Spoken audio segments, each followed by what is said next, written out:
My little brother was a born troublemaker. He'd smash anything in the house on a whim, but that wasn't enough for him. He actually went and tried to set a shopping mall on fire. Thankfully, I managed to stop him in time, preventing a real disaster. However, not long after, another boy went on a rampage in that same mall, vandalizing several stores. Surprisingly, the mall owner didn't blame the boy. Instead, he took him in as his own son.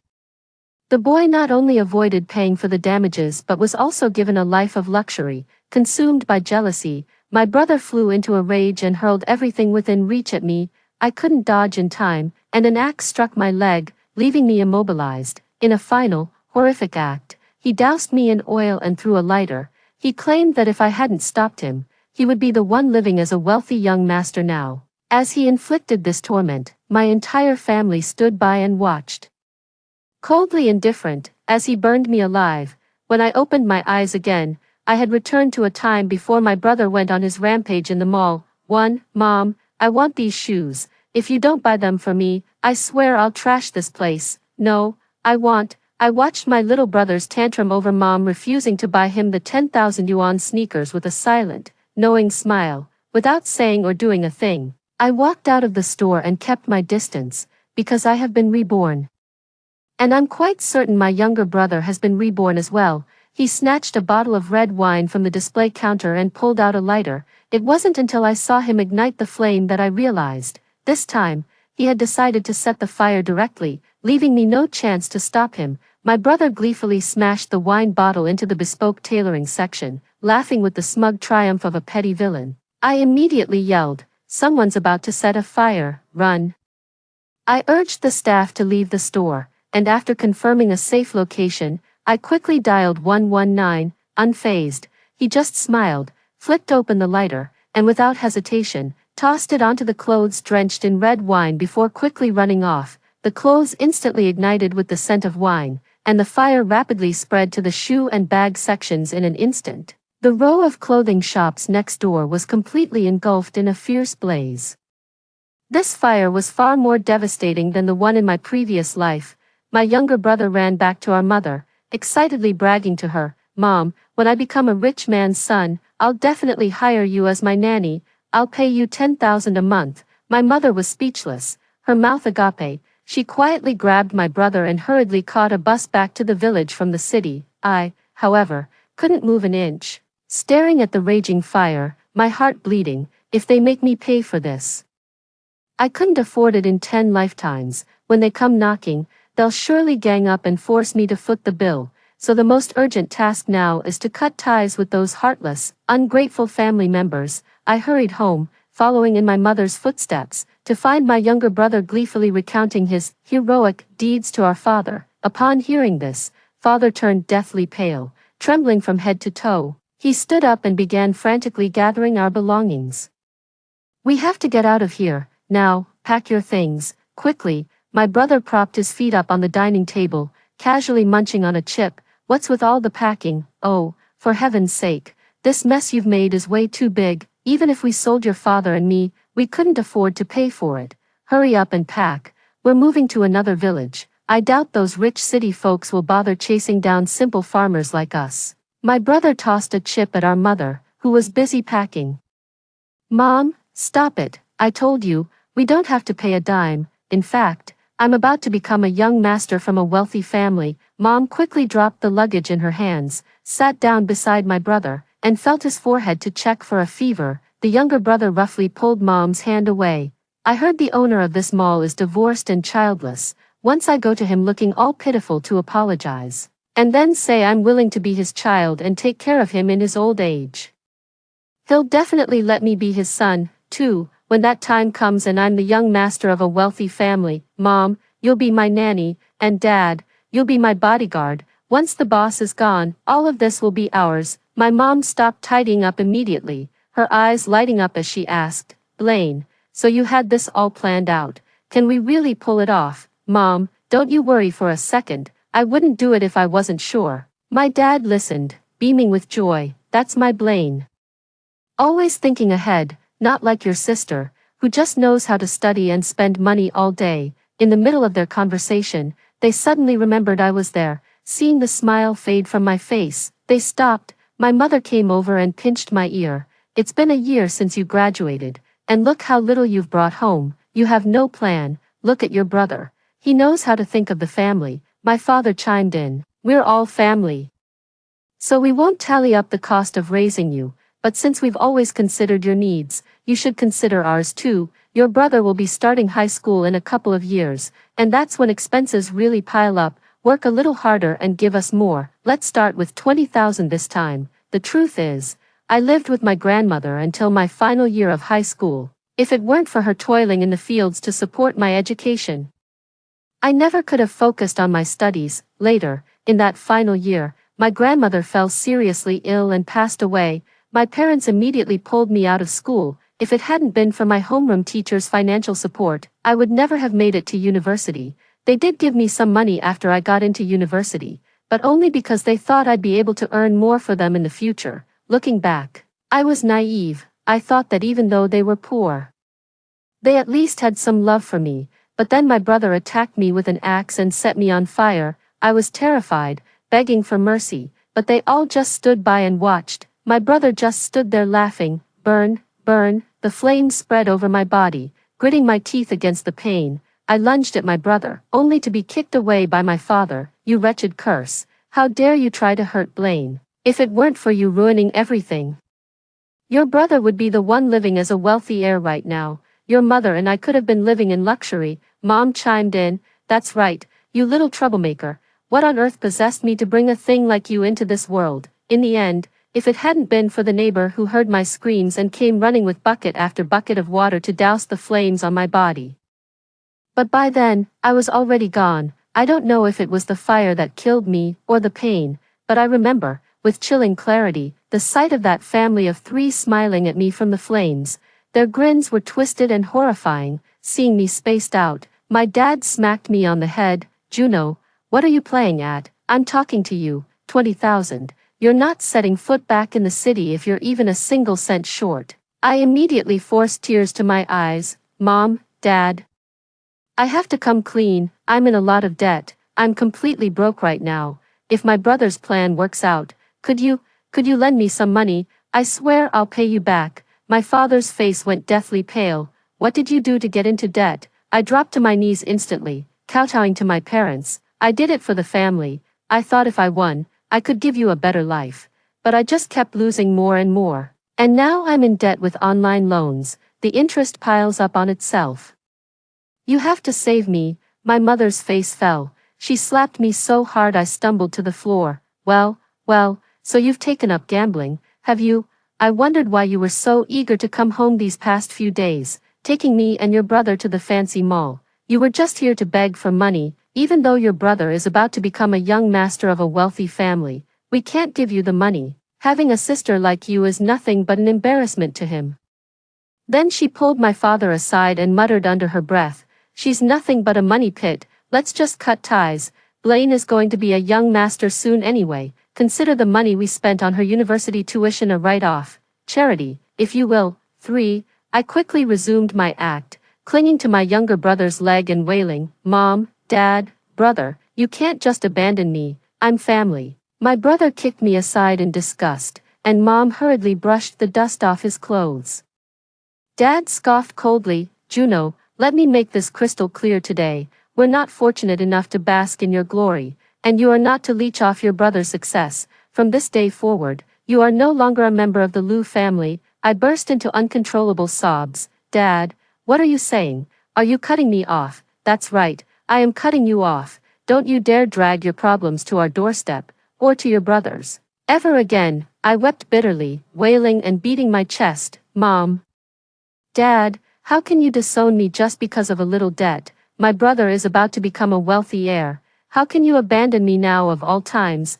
My mother snapped. That's right, we don't want you anymore. From this day forward, you have nothing to do with this family. My father turned his face away, refusing to look at me. I wiped away my tears, putting on a show of resolve. Fine, since you're saying that, you've broken my heart too. Let's put it in writing. That way you won't come crawling back to me for support when you're old. Your brother is about to become a young master of a wealthy family. Why would we need you to support us? You're the one who'd better not try to leech off us. As she spoke, my mother signed and pressed her fingerprint onto the severance declaration I had written. My parents and my younger brother all signed it. Suddenly, a commotion erupted outside our front door. My father lit a cigarette and looked out. "What's going on? What's all that racket?" As we stepped out, we happened upon the village chief arriving at our doorstep with a well-dressed middle-aged man. The man wore a calm expression and offered a polite smile. Seeing this, my younger brother immediately trotted over. He put on an innocent look, his eyes wide and blinking. He tugged at the man's sleeve and said, "Uncle, I didn't mean to damage the mall. I'm so sorry." As he spoke, he squeezed out a few tears, his big eyes blinking earnestly. "It was my fault for being naughty and playing around with Mom. I accidentally started the fire. Don't worry, Uncle, I'm willing to spend my whole life making it up to you. I'm willing to." Before my brother could finish, the man turned to our parents behind him and asked, "You're his parents, right? How old is the kid?" My brother blurted out, 12. "He's 12. The man pondered for a moment. 12. Huh, let's exchange contact info then. Makes it easier to stay in touch." My parents hurried over, fawning, "We're his parents, or not, whatever you prefer. It's entirely up to you. It's such an honor, a real privilege, to be able to connect with you on WeChat." The man frowned in confusion. "Is it or isn't it? Who exactly is in charge of this child in your family?" My father quickly patted his chest. I handle everything in our household." The man offered a thin smile. "All right. Then I'll be the one to liaise with you regarding the matter of this child damaging the mall property." After the man left, my brother immediately flopped back onto the sofa. He put his feet back up on the table, boasting triumphantly. "So, Mom, Dad, what do you think?" He asked for my age himself, came over to get our contact info, and even said he'd handle everything about me through you guys from now on. My brother's nose was in the air. I'm about to become a rich family's young master. Not like Juno, destined to slave away in the gutter her whole life.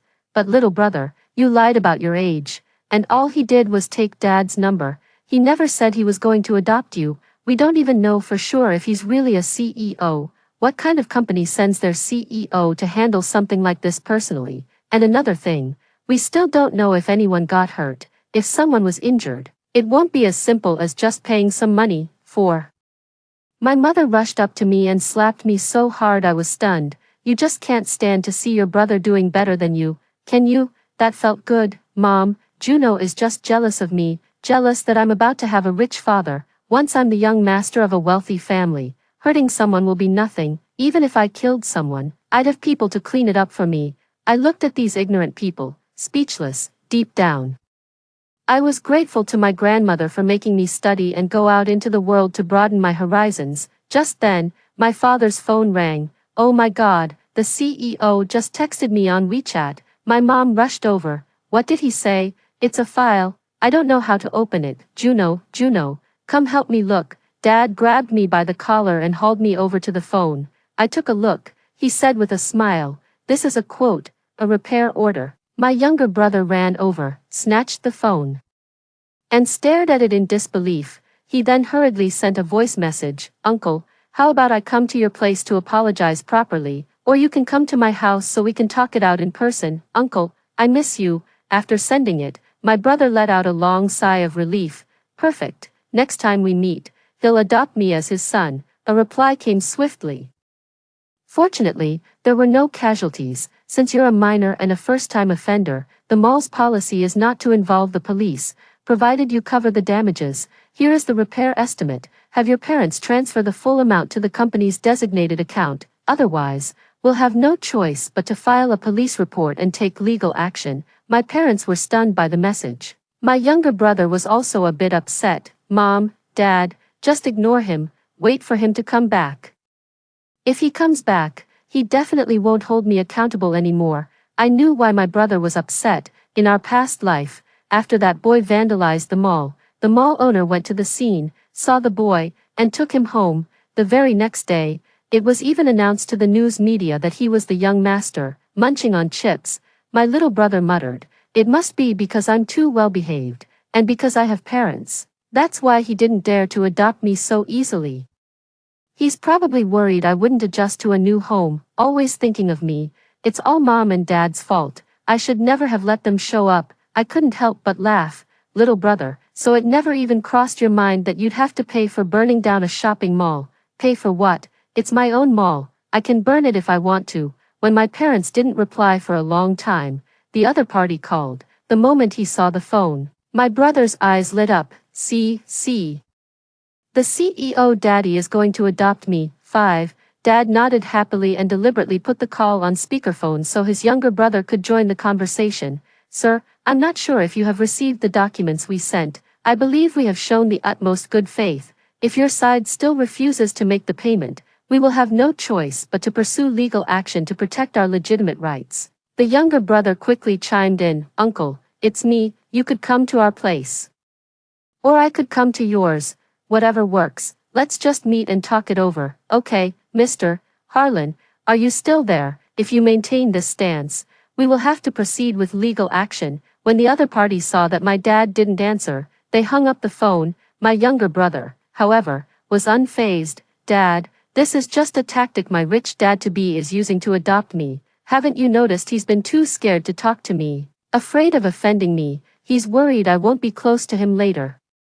Just then, someone knocked on the door, and my brother happily rushed to answer it. The efficiency of a wealthy household is truly impressive. He opened the door with a welcoming smile, only to find his teacher and a group of furious parents standing outside. They swarmed into the house, filling it completely. Hello, Mrs. Blaine, your child has been seizing other students' personal belongings at school. When they refuse, he deliberately damages the items. We've tried calling you repeatedly with no success. What is going on with you parents? How do you raise your children? We're here today to get our money. Another parent from the back shouted, pay up. The clothes Blaine cut up on my son were a designer brand his uncle bought in Hong Kong. They cost tens of thousands.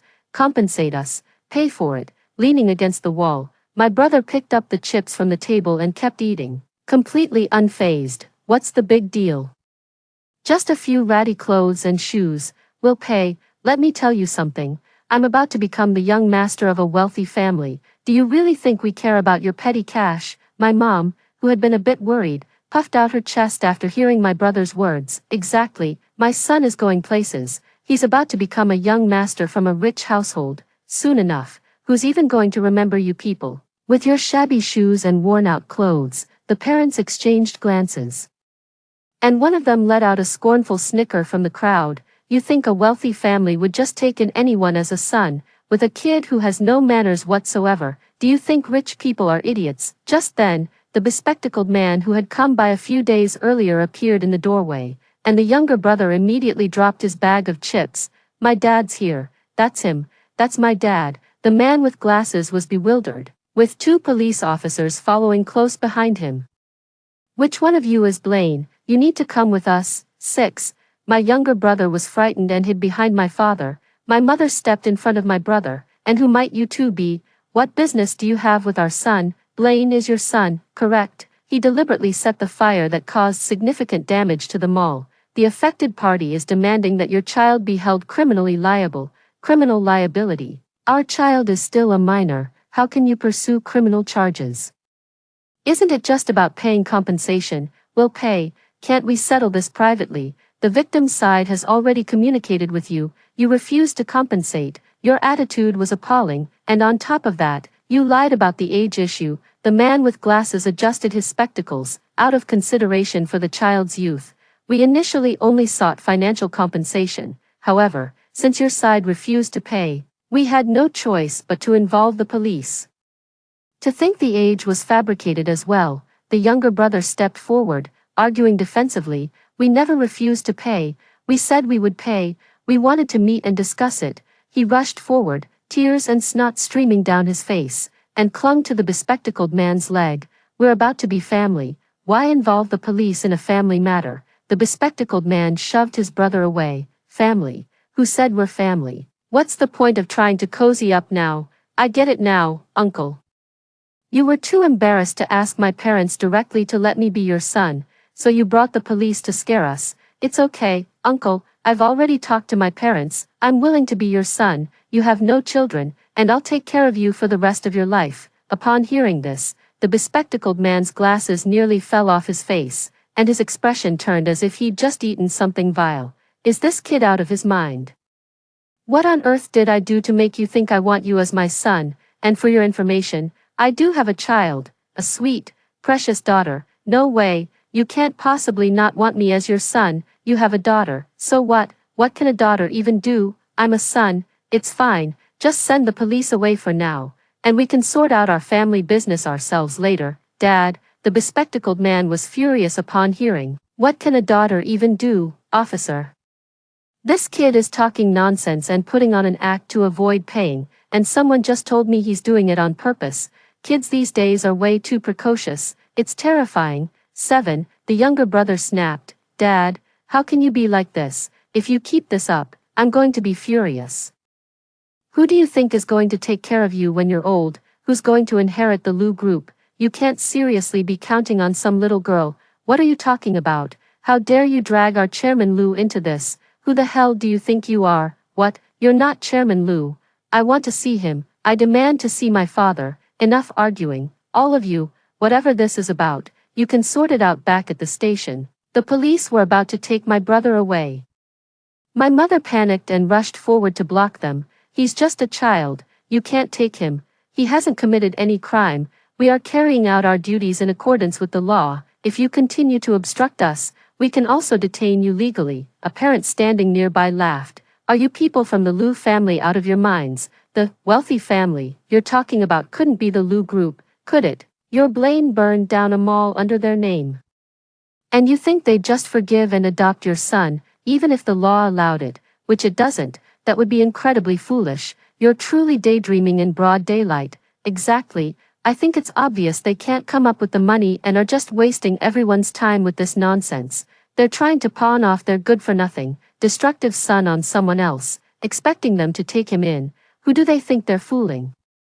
No one in their right mind would want that troublemaker. Their relentless back and forth completely broke my parents and brother down. My mother slapped her thigh in frustration. How dare you speak so cruelly? You're just jealous that my son has a chance to become the young master of a wealthy family. My brother started throwing a tantrum on the floor, kicking and screaming. Shut up, all of you, you're a bunch of ignorant fools. Chairman Lu is divorced and has no children. He needs an heir for his business. This accident was fate bringing me and Dad Lu together. Once I meet him, I know I'll become his son. The man with glasses couldn't take it anymore and raised his voice over his younger brothers. You're the one who should shut up. How can someone so young be so vicious? Stop your delusional daydreaming right now. There's no way Mr. Lu would ever take you as his son. Besides, he already has a son. Everyone in the room fell silent, and the younger brother was stunned. 8. No way. How could this be? In my past life, Dad Lu adopted that kid who smashed the mall at first sight. What's wrong with me compared to him? There's no way Dad Lu wouldn't like me. I need to see him. You mean the kid who smashed the mall? That's actually Chairman Lu's biological son. His mother hid the pregnancy and divorced Chairman Lu years ago. Chairman Lu has been searching for them for ages. The younger brother was even more stunned. What? That kid is Chairman Lu's real son. So he smashed the mall on purpose to get back at him? Yes, but fortunately, Chairman Lu has been reunited with his son and wife. An official announcement to the press will be made in a few days. Upon learning the truth, the younger brother completely fell apart. He started punching and kicking the man with glasses, shouting, "Why didn't you tell me sooner you weren't Mr. Lu? Why didn't you tell me Mr. Lu had a biological son?" The man with glasses shoved him away. "Are you insane? Who do you think you are? Why would I tell you anything? Mr. Lu's private affairs are none of your business." Coming to his senses, the younger brother immediately dropped to his knees and begged for mercy. "It was my fault, but you said it yourself. Back then, Mr. Lu took pity on my youth and only demanded financial compensation. Besides, both the young Master Lu and I were just children. For the sake of us both being kids back then, couldn't our family just make a token gesture? How dare you even compare yourself to our young master? Our young master never destroys things without cause. He smashed up the mall to avenge his mother, and he even had someone notify Mr. Lu beforehand. There were extenuating circumstances. You, on the other hand, set that fire deliberately. Did you even consider what would have happened if someone had died? You're rotten to the core." "Oh. Come on, I'm just a kid, no matter how you look at it, you really have the nerve to arrest me. Besides, your Liu family is filthy rich. This amount of money is a drop in the bucket for you. Why are you picking on us farmers? It's true what they say. The rich have no heart. The bespectacled man's refined demeanor vanished completely. I have never seen someone so shameless. Officers, take him away, now. And Blaine's parents. They can expect a lawsuit and a hefty bill. 9. The parents then chimed in, looks like it's time to wake up from your little fantasy. No one's going to bail you out and pay for this. How do you plan to compensate us for our losses, or do we have to take this to court too? My dad grew frantic. We're from the same hometown. We're all locals here. Don't be so ruthless. The officer pulled out handcuffs and was about to put them on my younger brother. In a panic, he struggled and looked around desperately for help. Suddenly, his eyes locked onto me. It's her. My sister put me up to it. I had nothing to do with this. It was all my sister. She's the one who told me to do it. The officer looked at me. All right, ma'am, we'll need you to come down to the station with us as well, to assist with our investigation. Our entire family, including our parents, was taken to the police station. It was my younger brother's first time at a police station, and he was so scared he couldn't stop crying. My brother kept shouting. It wasn't me, it was all my sister. She made me do it. My parents echoed the same story. Yes, it was his sister. She's the one behind it. I snorted coldly. Officer, since they all claim I'm the mastermind, then I ask them to produce evidence. Without proof, this is just slander, and I will hold them accountable for it. The police immediately separated my parents and brother for questioning. Their hastily concocted lies were naturally full of holes. And the police had the truth out of them in under an hour. My brother had no more excuses left. He was formally charged, even though minors get lighter sentences. If my parents don't actively pay the compensation, there won't be much they can do to reduce his sentence. My parents and I were released. The first thing I did when I got home was pack my bags. My father blocked the doorway. Where do you think you're going? Back to the city. To work and earn a living. What? Your brother just got locked up, and instead of figuring out how to get him out, you're leaving now. Sir, have you forgotten that you signed a formal agreement to sever ties with me? My father snatched my suitcase. No way, you have to find a way to get your brother out of this. You've been in the city all these years for university and work. You must know some people. Go beg them, offer them some money, do something to save your brother. Sir, I have no connection to you anymore, and I have no connection to the brother you're talking about, either. It's not just that I can't save him because he's committed a felony. Even if I could, I wouldn't lift a finger. My mother patted my shoulder. Juno, your father and I worked so hard to put you through college. You have to get your brother out of this. He's our whole world. How are we supposed to go on without him? As she spoke, she was crying and wiping her snot and tears all over me. You just said he's your whole world. What's that got to do with me? If it weren't for your coddling, he wouldn't have ended up like this. We've severed ties. It's in writing, black and white. My father slapped me across the face. You ungrateful wretch, he spat. We should have drowned you at birth. I thought I'd already come to terms with my parents not loving me. So why did their words still cut so deep? Fighting back tears, I shoved my father back. I've been sending money home ever since I started working. I don't owe you a thing. If you disagree, feel free to sue me. I'll pay whatever the court decides. Pushing past them, I grabbed my suitcase and bolted out the door. My dad was desperately clutching my suitcase, and my mom snatched the bag with my documents. You're not going anywhere. You're not leaving until you get your brother out of there. I was absolutely furious, and then a desperate idea struck me. I rushed to the kitchen, grabbed a kitchen knife, and pointed it at them. Fine, if you won't give me my suitcase, then it's mutually assured destruction today. If we're all dead, no one will be left to help my brother anyway. Let's all die together. My mother was so frightened she sank to the floor, while my father gave me a nervous, panicked smile. Let's talk this out. Let's talk this out. I snatched back my suitcase and bag and fled from that house like a madman. No, not a house, a prison, back in the city. As soon as I lay down in my rented apartment, my childhood friend from the village immediately reported on my parents' condition. After I left, my parents immediately started borrowing money and pulling every string they could, using every connection at their disposal, just to get my brother out of trouble. But my brother was clearly guilty of a criminal offense, so no amount of string pulling was going to help. On top of that, other parents started showing up at our house one after another, demanding compensation from my parents. Of course, they had no money. The tens of thousands I had given them had all been spent on spoiling my brother. My childhood friend told me that my parents were so frantic with worry that their hair turned white overnight, and they were practically driven mad. They were stopping anyone they saw, begging for a way to save my brother. I felt nothing inside, no ripple of emotion. Hearing my friend's account was like listening to a story about a stranger's family. I thought they got exactly what they deserved, but that evening, after work, I never expected to see my parents' figures standing at my doorstep. They actually tracked me down all the way in the city. It suddenly dawned on me, when I sent packages home, I had included my address here. They must have followed that trail to find me. Mom, Dad, what are you doing here? My mother said pitifully.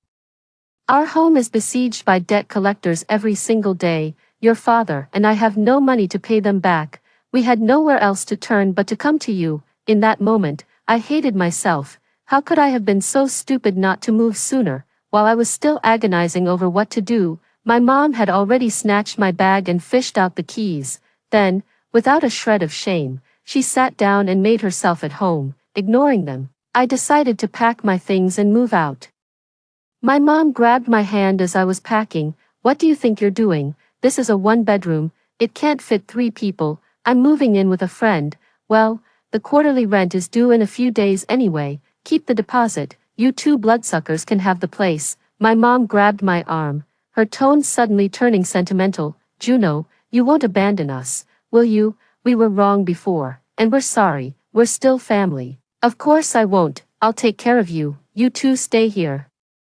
I'll go out and earn money for you. I'll just let my friend know I'm moving in with her. Juno, you'd still have to pay rent at your friend's place, wouldn't you? Let's just squeeze in here together. We can save that money to help pay off your brother's debts. I rolled my eyes so hard I thought they'd get stuck. Just then, a sudden, frantic knocking at the door made my parents jump. I hurried to answer it. 2 heavily tattooed guys were standing there, lighting up cigarettes. Juno, when are you planning to pay back the money you owe, boss? I told you I need 2 months. Just give me 2 months. The boss slapped me to the ground. 2 months? You think I'm running a charity here?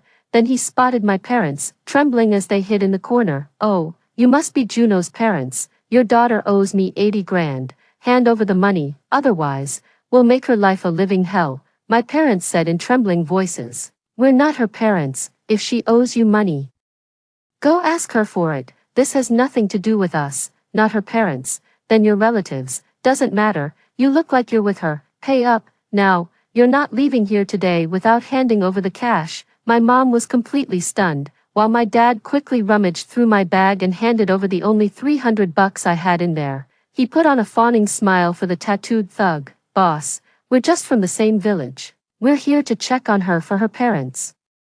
The tattooed guy stuffed the 300 into his pocket, then pointed a finger at my dad's chest with a grin. Since you know what's good for you, you'd better get lost. Don't get in the way of me collecting Juno's debt. As he said that, the other guy stomped his foot down on mine, the pain making me howl and scream. Seeing the situation, my parents grabbed their luggage and quickly fled my home. After my parents left, the neighbor helped me up and pulled out some ointment and cotton swabs from his pocket. Was the price of getting your parents to leave a bit too high, kid? Sigh. With parents like that, if it were up to me, I'd have given them a good thrashing. I smiled and replied to the neighbor. What choice did I have? The act had to be convincing, otherwise, they'd never have left. I haven't even properly thanked you yet. You came running as soon as you got my text. The neighbor scratched his head and chuckled. Don't mention it. You've been tutoring my daughter for free all this time. Her mom and I will always remember your kindness. If you ever need anything, just call. I'll be there in a flash. After seeing my brother off, I sat on the bed and contemplated my future. I've managed to keep my parents in the dark for now, but I still need to move out as soon as possible. If it comes to it, I'll have no choice but to start over in another city. I never expected that they would still manage to catch me off guard. The very next morning, the parents who owed money were already blocking the entrance to my office. The parents, full of aggression, had the company's main entrance completely sealed off. No one could get in or out. Your parents sent us to collect compensation from you. We're here for a civilized debt collection. It's not illegal. I forced myself to stay calm and think of a plan. Just then, my boss called me into his office. Juno, how do you plan to handle this situation? I frowned. My brother is responsible for his own actions, and then our parents as his guardians. It has nothing to do with me. Besides, I signed a document severing ties with them. Juno. Let's put aside whether that severance document has any legal standing. You're still family in the end. As they put it, they're civilly collecting a debt. They're not breaking any laws. They'll just follow you around every day, sit in the office every day. They'll make your life miserable. What do you expect the company to do? I took out the prepared resignation letter and placed it on the desk. Thank you for your guidance, Mr. Lin. I won't put the company in a difficult position. I'm leaving, Mr. Lin stopped me and said, Juno, there might be another option. Would you like to hear it? I transferred to the company's overseas branch, and the company also enrolled me in an MBA program. The catch, of course, was that upon my return in 2 years, I'd have to work my fingers to the bone for the company for 8 more years. There's no such thing as a free lunch. The most expensive things in life are often free, so I gladly accepted the company's terms. But every cloud has a silver lining. Fate has never been too cruel to me. I ran into my high school classmate, Kieran, while taking an MBA course. He had been living abroad since graduation. After our chance meeting, he pursued me relentlessly. I couldn't resist his advances and eventually accepted his affection. We returned to our home country together to prepare for our engagement. It was only then that I discovered the company I had signed that soul-crushing contract with was his family's business. He had returned home ready to take over. Just like that, I found myself as the CEO's wife. On our wedding day, I asked Kieran, tell me, did you plan all of this from the start? Kieran just smiled and gave me a kiss. Are you mad? I shook my head and kissed him back happily. If it was your plan, I'd be even happier. My younger brother was sentenced to 3 years for intentional destruction of property and endangering public safety. He was released from prison on the very day of my child's 1-month celebration. My parents brought him to the entrance of the banquet hall, and they became visibly agitated the moment they spotted me from a distance. Sis, Juno, Kieran frowned and called for security. Who dares to make a scene at my daughter's 1-month banquet? Get them out of here, with a smile. I handed the child to him and walked towards these 3 vampires. Juno, you've married into a wealthy family now. We're all family, so you have to help us, help your brother. I raised an eyebrow. Oh, and how exactly do you want me to help? Seeing my hesitation, my mother quickly grabbed my hand and said, what's a little grudge between family? Just pay off your brother's debts, then find him a school to attend. Once he graduates, get him a job, your father and I just want a villa. About 10,000 a month for expenses, and arrange for someone to look after us in our old age. I deliberately gaped my mouth in exaggerated shock. Wow, are you guys daydreaming again? Hearing me say that, my brother sneered threateningly. Juno, it was you who didn't stop me back then, which led to me burning down the mall. If you had tried to stop me, would I be in this mess now? Don't even think about washing your hands clean of this, believe me. I'll expose everything you did and shatter your dream of marrying into wealth. Little brother, have you forgotten? I did try to stop you, and what did I get for it? I got you burning me alive. My brother instantly paled and took a step back. You, don't tell me you've been reborn too. What else? If even a piece of trash like you gets a second chance from heaven, then a wronged soul like me, heaven wouldn't dare take me. Just then, Kieran walked over and asked softly, are you all right? Honey, my brother instantly grabbed Kieran's arm. You don't know her. She's a monster. She'd even harm her own family, let alone an outsider like you. My parents quickly chimed in. Exactly. She even changed the name her own flesh and blood parents gave her. What kind of decent person does that? We're just giving you a friendly warning. Don't let her fool you. The way she deceived us back then is exactly how she'll deceive you in the future. I stayed silent, wanting to see where Kieran stood. If he believed my parents and brother, then I was ready to take my daughter and leave. Kieran shielded me tightly behind him, picked up the microphone, and addressed my parents, and everyone present. Leora is my wife and the mother of my daughter. I love her, and I won't allow anyone to slander her. Otherwise, you'll see what the Kierans are capable of. With that, he signaled to security. And they escorted the three of them out, just a couple of days later. Kieran told me that my brother had jumped to his death. Before the fall, he had shouted, "Heavens, give me another chance." It dawned on me then. He wanted to be reborn again, to change his fate. What a pipe dream. My parents, now in a state of shock and dementia, were sent by Kieran to a round-the-clock monitored care facility. Meanwhile, my happy life with Kieran was just beginning. In a dream, it was as if I saw a divine presence speaking after my death in a past life. "She's got far too many blessings at her back. We can't take her. We have to give her another chance." I looked back and realized that all the blessings behind me were given by netizens in my past life. After I changed my name from Juno to Leora and posted about it online, may this MS, Leora, have smooth sailing from now on, and may her face be ever lit with joy. May this MS, Leora, leave her perilous past behind and live a long, long life. Blessings. Story 2. On the eve of the end of the world, everyone was in a state of self-preservation, but my married best friend wasn't thinking about how to survive. Instead, she was seeking thrills. She went to a nightclub behind her husband's back and even kept a bunch of young men. She said, "Life is for experiencing. I don't want to live an ordinary life. I want to pursue a passionate love." Later, when her husband found out, she said that I had tricked her into doing it.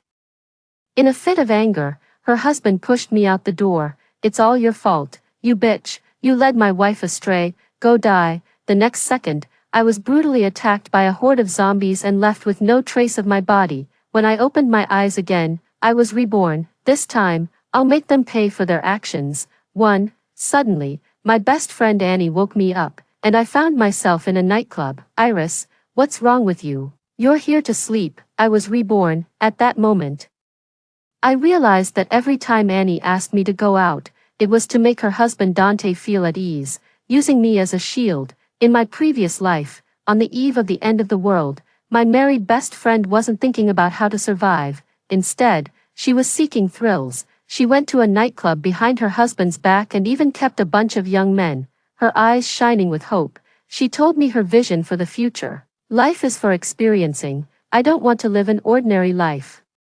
I want to pursue a passionate love." Later, when her husband found out, she said that I had tricked her into doing it. So, in a fit of anger, her husband stabbed me to death. This time, I won't let such a thing happen again. 2. At this moment, Annie had a young man on each side, and there was also a muscular man taking care of her attentively in front of her. At this time, my phone rang, and I deliberately spoke loudly so that Annie could hear. "Is that Dante? Annie is here.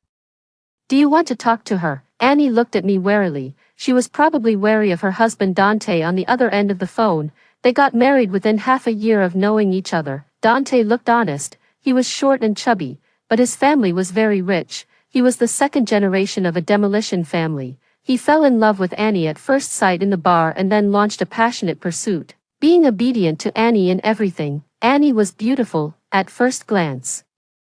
She was the kind of girl who played around a lot, making Dante always be on guard against her betrayal. So, he checked up on her frequently. Annie immediately snatched the phone, and her attitude changed completely. "Dante, what do you mean? You even suspect me when I go out with my friends. If we don't have the basic trust, we might as well get a divorce." When he heard Annie say she wanted a divorce, Dante immediately became submissive. Dante's submissive voice came, "No, no, baby. I'm worried about your safety. I definitely have no intention of suspecting you. It's my fault, baby. I'm sorry. Have a good time. I promise I won't bother you anymore." The next second, Annie's phone rang with a reminder of a money transfer. A triumphant smile reappeared on Annie's face, but her tone was still very angry. If I hadn't seen it with my own eyes, I would have been deceived. Dante transferred several more sums of money in succession. "Baby, have a good time. Don't be stingy. Have fun. I promise I won't bother you anymore." Only then was Annie satisfied and hung up the phone. She couldn't help but complain, "Humph, this short and dark fat guy. If it weren't for his money, who would want to marry him? He's so lucky to marry such a beautiful woman as me. He even checks up on me every day. Bah, looking at such an ugly face, I don't even have an appetite, let alone any interest." This kind of drama happens every day. But Annie's complaints about Dante are different every day. Dante's checkup tonight can finally stop for a while. I smiled but didn't speak and quietly clicked the stop recording button on my phone. Annie spent Dante's money with a clear conscience and raised her delicate fingers to select a few top-notch male models. She picked out a few ordinary ones and let me choose. Iris, don't say that your sister doesn't think of you. Come on, choose. I'm sure you'll be satisfied. I pretended to decline. If I refused directly, it would arouse her suspicion. I don't want it. Iris, how old are you? Listen to your sister's advice. Once you experience it, you'll definitely fall in love with this ecstatic feeling. I told you to choose. Hurry up, don't be shy. I was like this before. I listened to her advice and pushed myself into such a passive situation. But this time, I still shyly agreed. And I already had a coping strategy in my heart. I rummaged through my bag for our room cards. The room was upstairs. I quietly took the room card and went out. When I came back, Annie and the others were tired from playing and were about to take a few male models back to the room. Annie specifically stopped and reminded me, Iris, remember not to waste my kindness. Have a good experience tonight. Really, it's great. In my previous life, I didn't understand the hidden meaning in her eyes. I trusted her too much and didn't think in other directions, so. When she exposed the video of me in bed with other men in front of Dante and framed me, I couldn't defend myself. In the end, I ended up with no trace of my body. This time, I specifically picked 2 male models who had just entered the industry and asked them to cooperate with me. They got the money and didn't have to work. Why not? And I enjoyed the luxury suite alone. Since Annie started dating Dante, Dante really liked her, so he was very generous to Annie. As a result, Annie, who used to live frugally, also spent money lavishly. More than 100,000 yuan for one night wasn't enough for her to buy a bag. After taking a shower, I lay on the big bed, then I turned on the phone monitor and watched the high-definition uncut video in the other room without any blind spots. It was a multi-person activity. It was simply amazing and shocking. Isn't this much more exciting than the paid ones online? I wonder what Dante's expression will be when he sees this scene. 3. A few days later. When Dante happily dropped Annie off at my door, I was stockpiling goods. The most urgent thing now is to prepare the supplies before the end of the world. When Annie and Dante saw my house full of things, they reacted the same way as in my previous life and sneered. Iris, what are you doing? You don't really believe those nonsense about the end of the world on the internet, do you? And those rumors about zombies. It's happened so many times. How can you be so naive, my dear? I still remember their disdainful looks and the extremely disgusted tone when they spoke. It's still vivid in my mind, overlapping with their current reaction. I smiled and replied lightly, maybe it's true. With long fangs and a ferocious face, they can tear people apart in an instant. Suddenly, I ran to Annie's ear and made a whoosh sound, scaring her so much that her face turned pale and she let out a loud scream. Then she realized that I had tricked her and chased after me to hit me later. When she was tired from running, she stopped and said, "You talk as if you've seen it, little liar." I stared at her and didn't say anything. In my previous life, I experienced the destructive power of the zombies at the end of the world firsthand. Wherever they went, it was effortless to turn the place into ruins in an instant, and no one survived. People were like ants in front of them. So, this time, before the end of the world, I have to prepare the supplies that will be needed after the end of the world in advance. I used a part of the money I saved to find a professional old master in this field. I used the hardest materials to reinforce and strengthen the outside of the house. I paid extra money to the masters to work overtime and finish it within a month. Then I made a list and stocked up on all the food and daily necessities that can be stored for a long time. I preset the things that might be needed at that time, the possible dangers, and how I should deal with them to get through the difficulties. After Dante left, Annie couldn't sit still immediately. When night fell, Annie couldn't wait to drag me to the nightclub again. I sat at the bar, drinking and chatting with the bartender guy. Occasionally, I watched Annie in the middle of the stage dancing intimately with a group of men. When she finished dancing, she finally remembered me and asked me to drink with her. As usual, she couldn't be without men by her side for a moment. She picked a few more good-looking male models to accompany her to drink. She didn't forget to pick one for me and reminded me, "Iris, remember to cover for me later." Dante, this quick shooter, Can't satisfy me at all, otherwise, I wouldn't have to go out to find men. I can only blame him for being useless. I nodded knowingly. At the right time, I also quietly took a short video of Annie and sent it anonymously to Dante, but Annie's face wasn't shown clearly in the video. It was just a vaguely similar face, and it couldn't be confirmed that it was her, according to my understanding of Dante. This video is enough to make him come over, so. When Annie was having a good time with the male model, I saw Dante walking towards Annie from a distance. I kindly informed Annie in time so that she had time to run away in a hurry. She even lost one of her high heels and accidentally fell down. She bumped into several people on the short way and spilled the wine on herself. She looked really embarrassed. I watched the cat and mouse game quietly from a distance. I took a couple of sips of the wine and gave the bartender a little tip. "Little brother, the wine you made tonight is really good." The bartender guy smiled shyly. "Then remember to come to me in the future. I'll make something more special for you." "Okay." After all, this is just the appetizer. My phone rang again and again, and then I slowly answered it. An anxious and angry voice came from the other side. "Iris, where are you? Fortunately, you saw Dante and told me, or I would have been caught by him. This fat guy makes me so angry. He's always suspicious."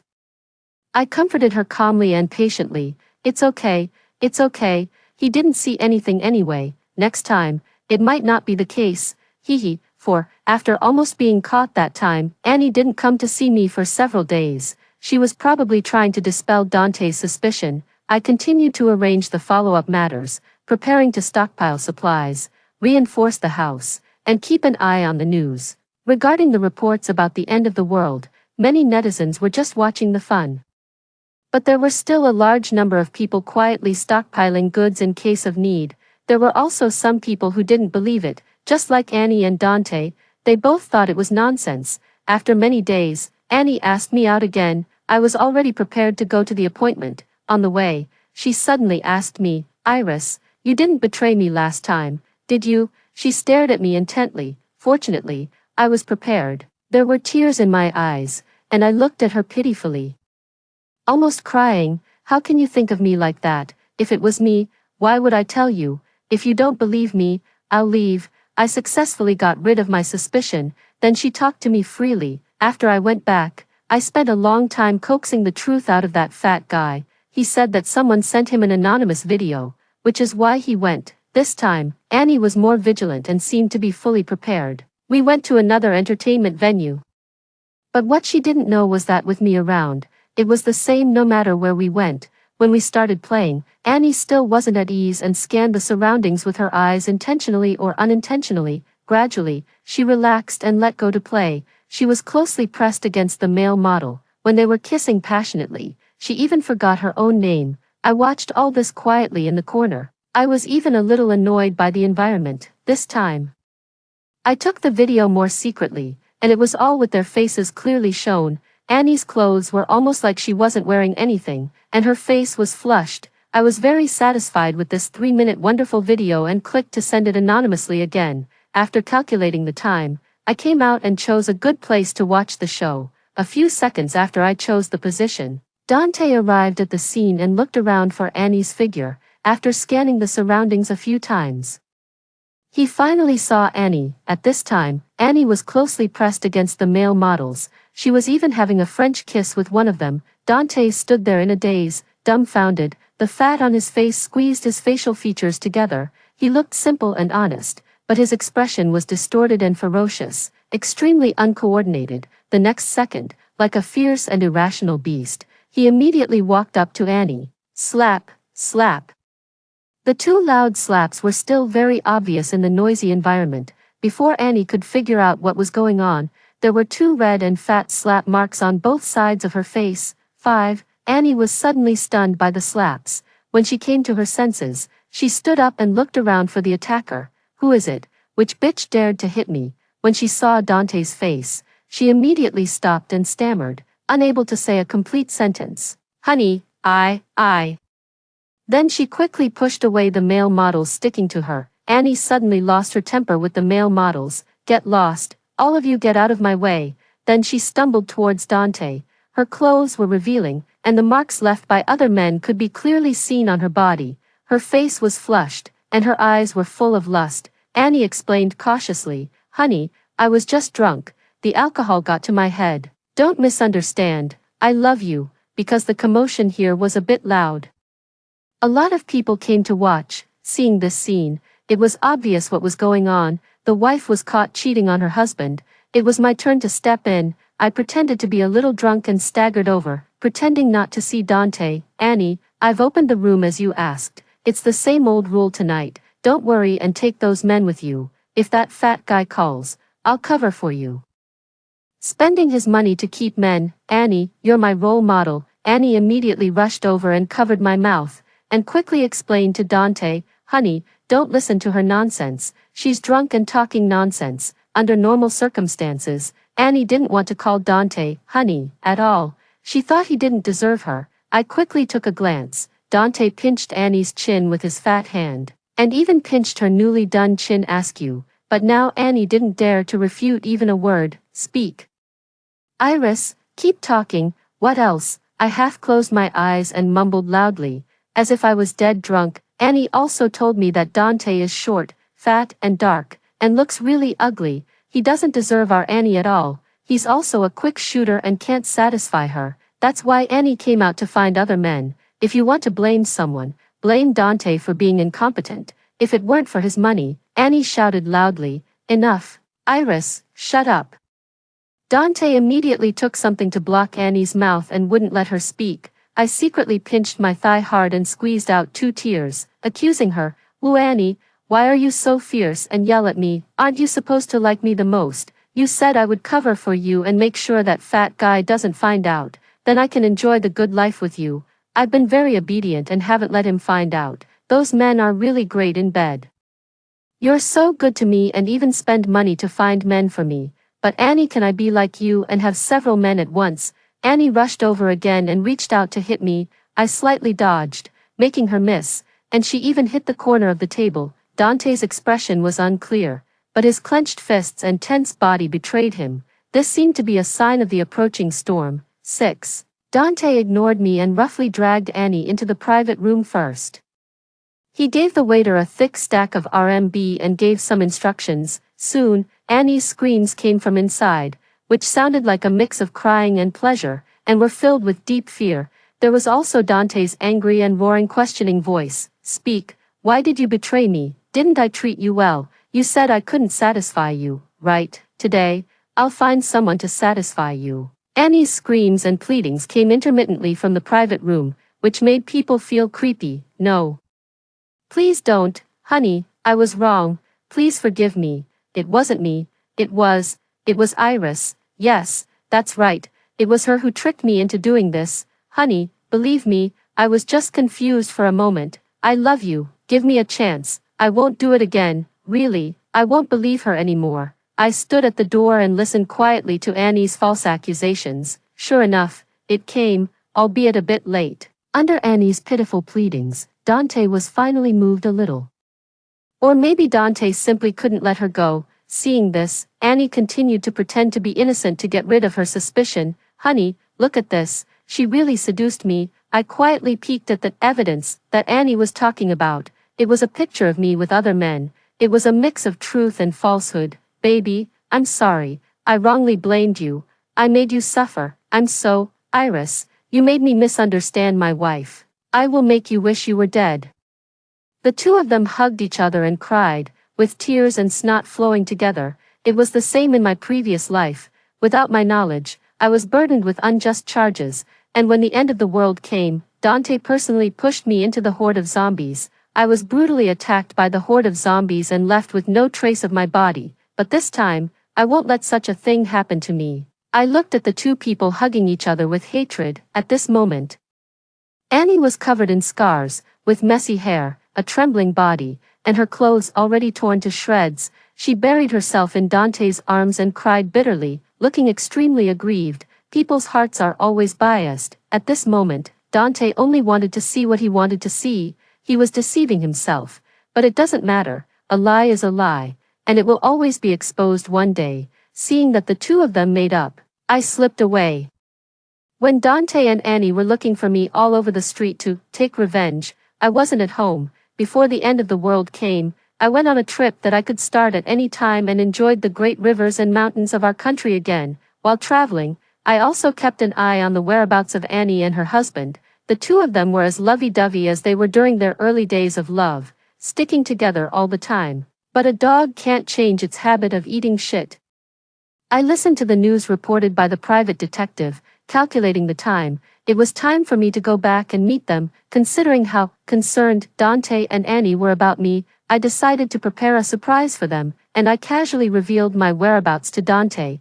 I watched Dante discover the truth step by step from behind. I saw Dante coming menacingly, with a group of lackeys he didn't know where he got. Several people used the hidden tools and smashed open the door of the hotel room. But they didn't expect that the scene in front of them left Dante and the others dumbfounded. 7. I invited Annie to the hotel room in the name of her former lover in advance. I thoughtfully arranged male models for her. I know her well. Even if I didn't take the initiative to invite her, she wouldn't be obedient. So, I waited for her to enter the room with other men and calculated the time to lead Dante here. Let him see with his own eyes his wife having sex with several men at the same time.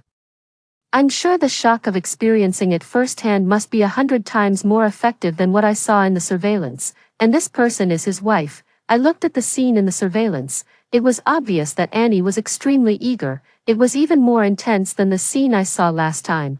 Dante's lackeys were so stunned that their eyes were wide open, blinking and swallowing their saliva continuously. But Dante didn't notice it at all and didn't care. His eyes were red with anger. And his expression was extremely furious. The next second, he picked up the tool he used to smash the door and threw it at the men beside Annie, hitting them hard. The people who were immersed in it didn't even notice that someone had broken in. They were shaking their heads and looked as if they had taken some aphrodisiac. They didn't wake up until they were beaten, and the others were also frightened, seeing Dante's ferocious appearance. Those male models quickly ran for their lives without even having time to put on their clothes. For a moment, it was in a complete mess. The bed, the chair, the floor, and beside the window were all occupied, and it was in a state of chaos. After those male models ran away, Annie was naked and shivering, trying to escape. But how could Dante let her escape? Dante held the bloody tool and slowly approached Annie. His fat and ugly black face got infinitely close to Annie, and he asked her in a deep voice, "Why are you running? I won't eat you. What did you say before? It was Iris who led you astray." When he said this, Dante suddenly raised his voice. "Or are you like this by nature, a slut?" I don't know when Dante had a sharp knife in his hand and put it on Annie's neck. Annie held her breath, but her body couldn't stop shaking. Her face turned pale in an instant. "No, no. It was Iris who invited me here. I really didn't know it would be like this." Annie's hands were shaking, and she raised her phone, trying to distract Dante. Unexpectedly, several messages popped up at this time, and Annie accidentally clicked on them. It was full of restricted-level videos of her with those male models. Annie was so scared that she threw her phone away. Dante picked it up immediately and quietly watched the evidence of his wife betraying him countless times in the video. He even turned on the sound. "Baby, is that you being bullied by so many men in the video? Listen to this voice. Doesn't it look exactly like you?" Annie screamed and covered her ears, closing her eyes tightly. "No, it's not me, it's not me." Dante squatted down and hugged her in his arms, telling the others to leave. When Annie thought she had escaped this disaster, Dante tied her hands and feet separately. Annie struggled desperately, but she couldn't match Dante's brute force and was hung up tightly. Dante used the iron rod in his hand to hit Annie again and again.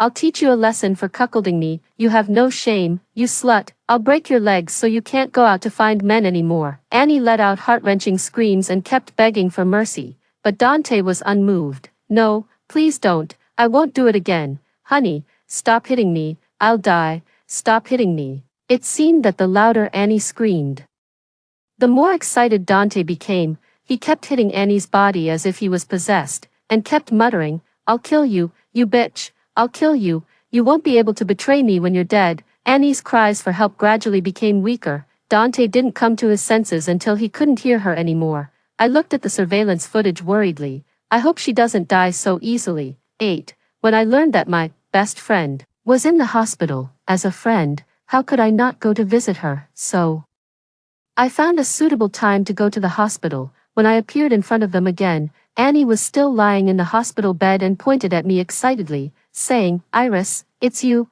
You're the one who made me like this. You made me into this mess. It's all your fault, you bitch. Honey, go and kill her. Cut this bitch into pieces." Dante looked at me but didn't take any action. Annie didn't know that when you love someone, you might be willing to die for your lover without hesitation. "But you can't accept being betrayed," I asked her curiously. "What did I do to make you like this? Did I ask you to cheat on your husband? Did I force you to sleep with those men?" Annie looked at me with vicious eyes and opened her mouth but couldn't say anything. I turned on the recording on my phone. The words that Annie had used to scold Dante, complain about Dante, and show extreme disgust for Dante were played on a loop in the quiet ward. Humph, this short, dark and fat guy. If it weren't for his money, who would want to marry him? He's so lucky to marry such a beautiful woman as me. He even checks up on me every day. Bah, looking at such an ugly face, I don't even have an appetite, let alone any interest. He even wants me to have a baby for him. Ha ha ha, how could I have a baby for him? What if the baby is as short, dark and ugly as him? He's daydreaming. Dante's hand holding the thermos tightened, as if he was about to crush the thermos. Annie shouted for me to turn off the sound. She even crawled out of bed and accidentally fell to the floor with a bang.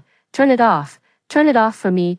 I smiled and looked at Annie, who was crawling on the floor in a state, and continued to ask her, "Or was it me, Iris, who persuaded you to abort Dante's child?" Annie panicked and explained to Dante, "No, it's not like that, it really isn't. Honey, don't believe her. She's just jealous that I married well and have a good husband.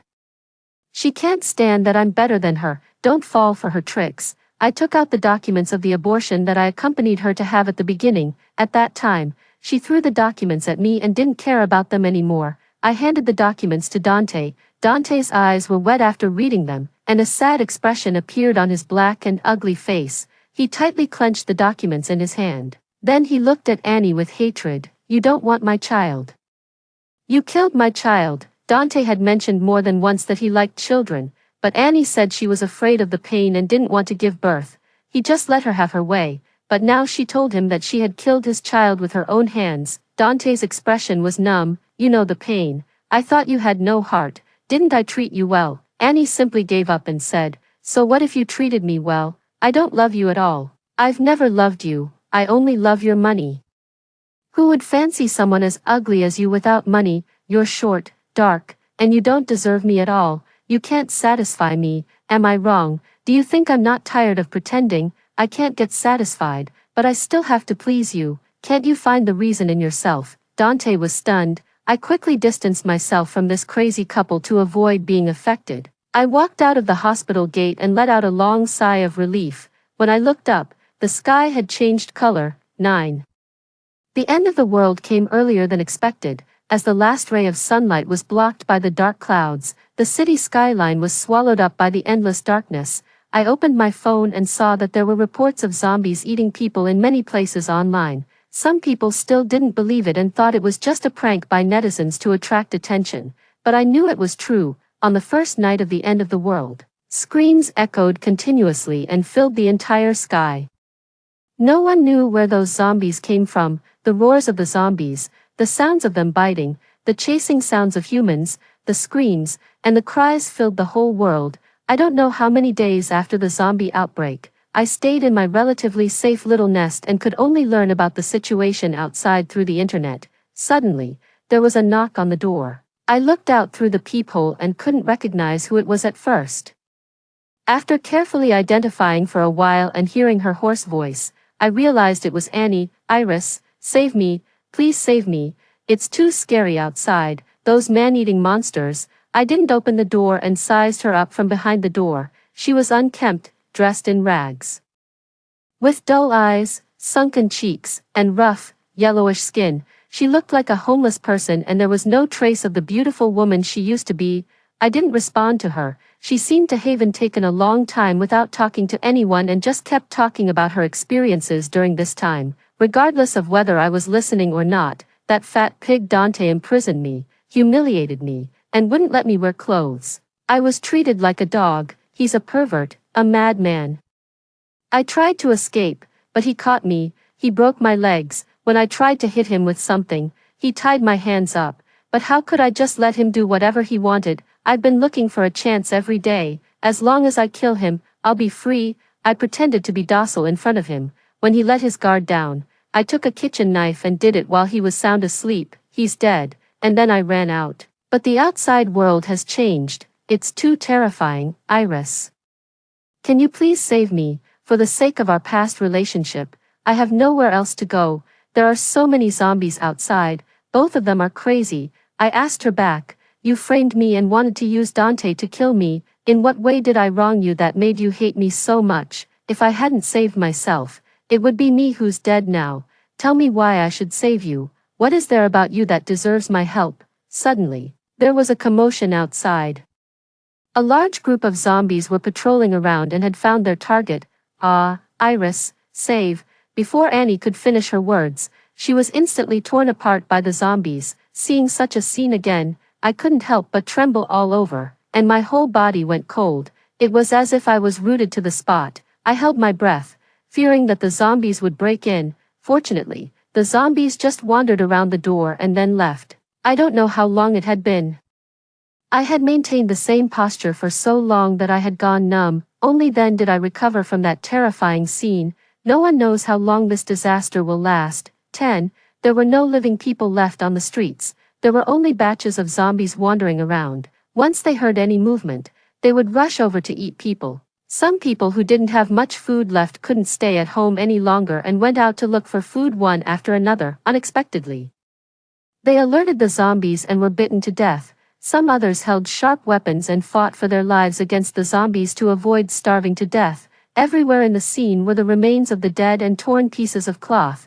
There was no distinction between day and night, just eternal darkness. The zombies didn't get tired. They wandered around day after all and didn't spare any living thing, not even stray cats and dogs. The zombies wandered around in this dead city as if they were the new masters of the world.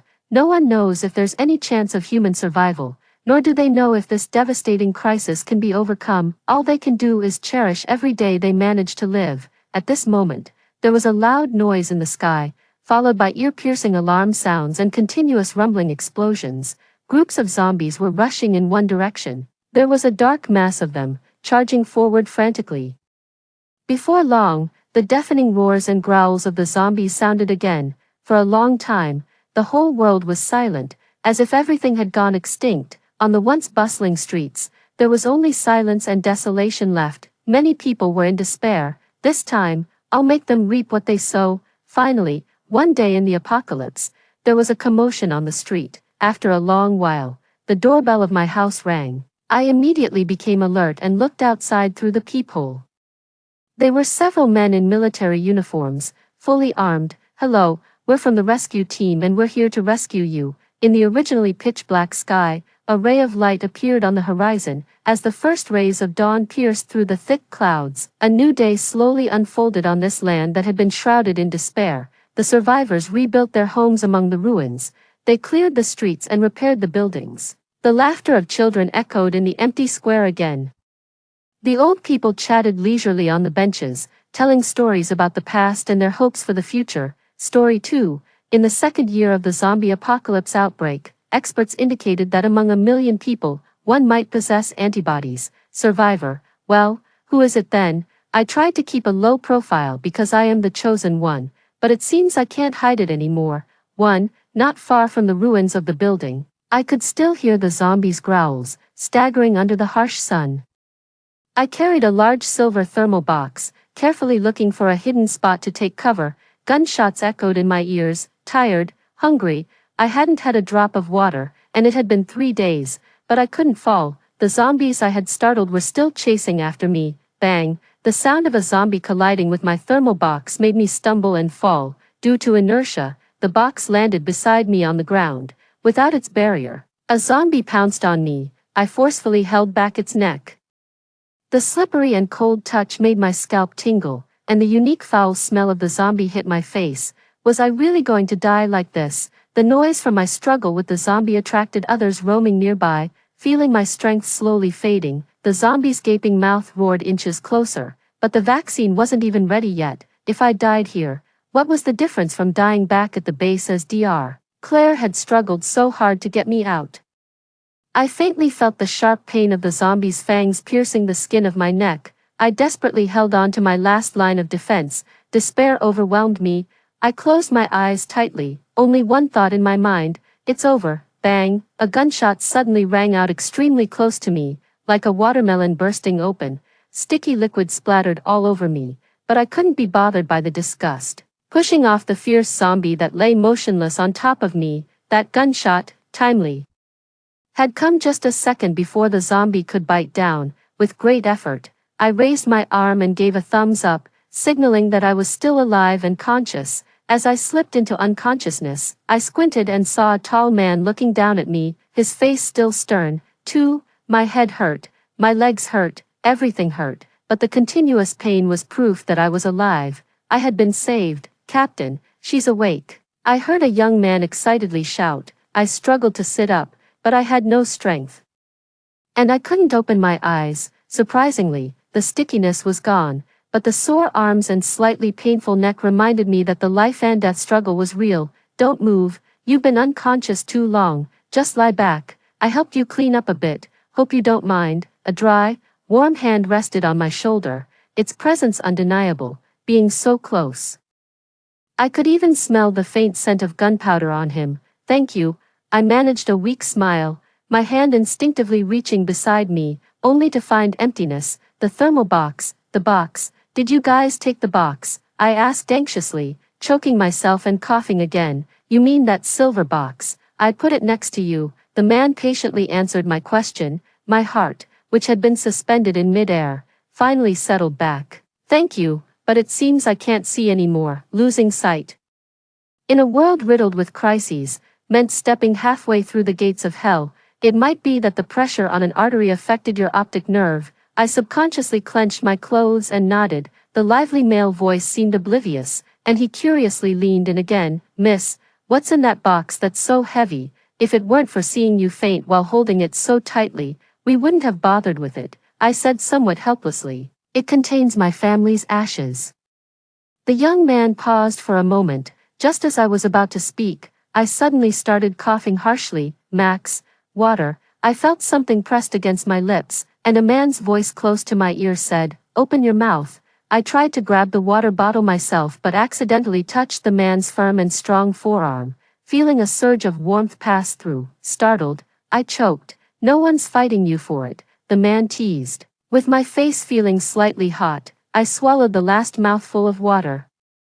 Captain, is she really not hurt? She was so close just now. I heard another man grumbling not too far away, his words tinged with dissatisfaction. My heart, which had just relaxed a bit from being rescued, tightened again as I remembered the wound on my neck. That's none of your concern. Go check the surroundings. Hearing a response different from what I expected, my facial expression remained unchanged, but my heart raced. Did he really not see, or was he hiding something? Captain, this isn't a joke. I must see for myself. One oversight could kill us all, said the angry voice. Growing closer, I felt someone yank at my collar, but the force stopped abruptly. Link, said the man's voice, stern yet laced with a warning. My collar was released. Even though I couldn't see, I could feel the tension in the air. I slowly raised my hand and said deliberately, I'm not injured. If I'm lying, may I fall into a horde of zombies right now? A zombie horde, as the name suggests, is a massive, dense movement of zombies. Like a tide, any living person caught in it would be torn to pieces. Falling into a zombie horde is akin to having no place to be buried when dead. After a few seconds of silence, the man's steady voice commanded, Link, apologize. Though seemingly reluctant, the other man finally grumbled, sorry. I shook my head, pondering internally, the captain's authority seems very high. As I was thinking, the man stood up, causing a breeze to brush across my face. Rest for now, we'll go out and look for more survivors. There's food in the backpack to your left. Thank you. Moments later, his voice spoke up again. I'll leave him with you. His name is Buddy. Captain, you always treasured Buddy. How can you feel at ease leaving him here? Max complained again. You usually won't even let me touch him. Is it because you think the lady is pretty that you're leaving him? Quit your nonsense, and go scout ahead. Captain, my bad. The sounds of laughter and pleading faded, and the surroundings quieted down. Wait, who is licking my hand? I felt around and touched a furry head and ears. Are you Buddy? In response, I heard enthusiastic barking. Woof, woof. I stroked his head. Having him by my side gave me a greater sense of security than a few strange men. Tentatively, I asked, Buddy, can you push the box over here? Woof, woof. Soon, I felt the familiar cold touch of my thermal box. Now accompanied by a furry body to the right, I rubbed his head and praised, Good boy, Buddy. Fortunately, just as the captain mentioned, my eyesight gradually recovered after some rest. Once I was sure the surroundings were indeed safe, I immediately opened the box's security lock, which required fingerprint and iris verification. The lid of the thermal box popped open with a hiss, containing humanity's only known hope. Fortunately, the box had not been forcibly opened by external forces. The top layer neatly contained test tubes and blood drawing supplies. I casually tied a rubber band around my arm and watched as the blood flowed through the tube into the test tube. Buddy looked at me, whining anxiously a couple of times. I smiled at him and reassured, Don't be scared, I'm just drawing some blood. After placing the test tube filled mostly with blood back in the box, which already held over a dozen blood samples, I realized it still wasn't enough. I recorded the date of the blood draw and double-checked everything was secure before opening the bottom compartment of the box.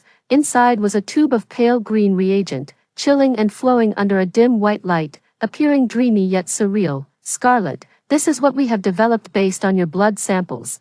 A vaccine against the zombie virus. It has shown preliminary progress in clinical trials. Scarlet, take the vaccine and go ahead. We'll split up. You must not get caught. Scarlet.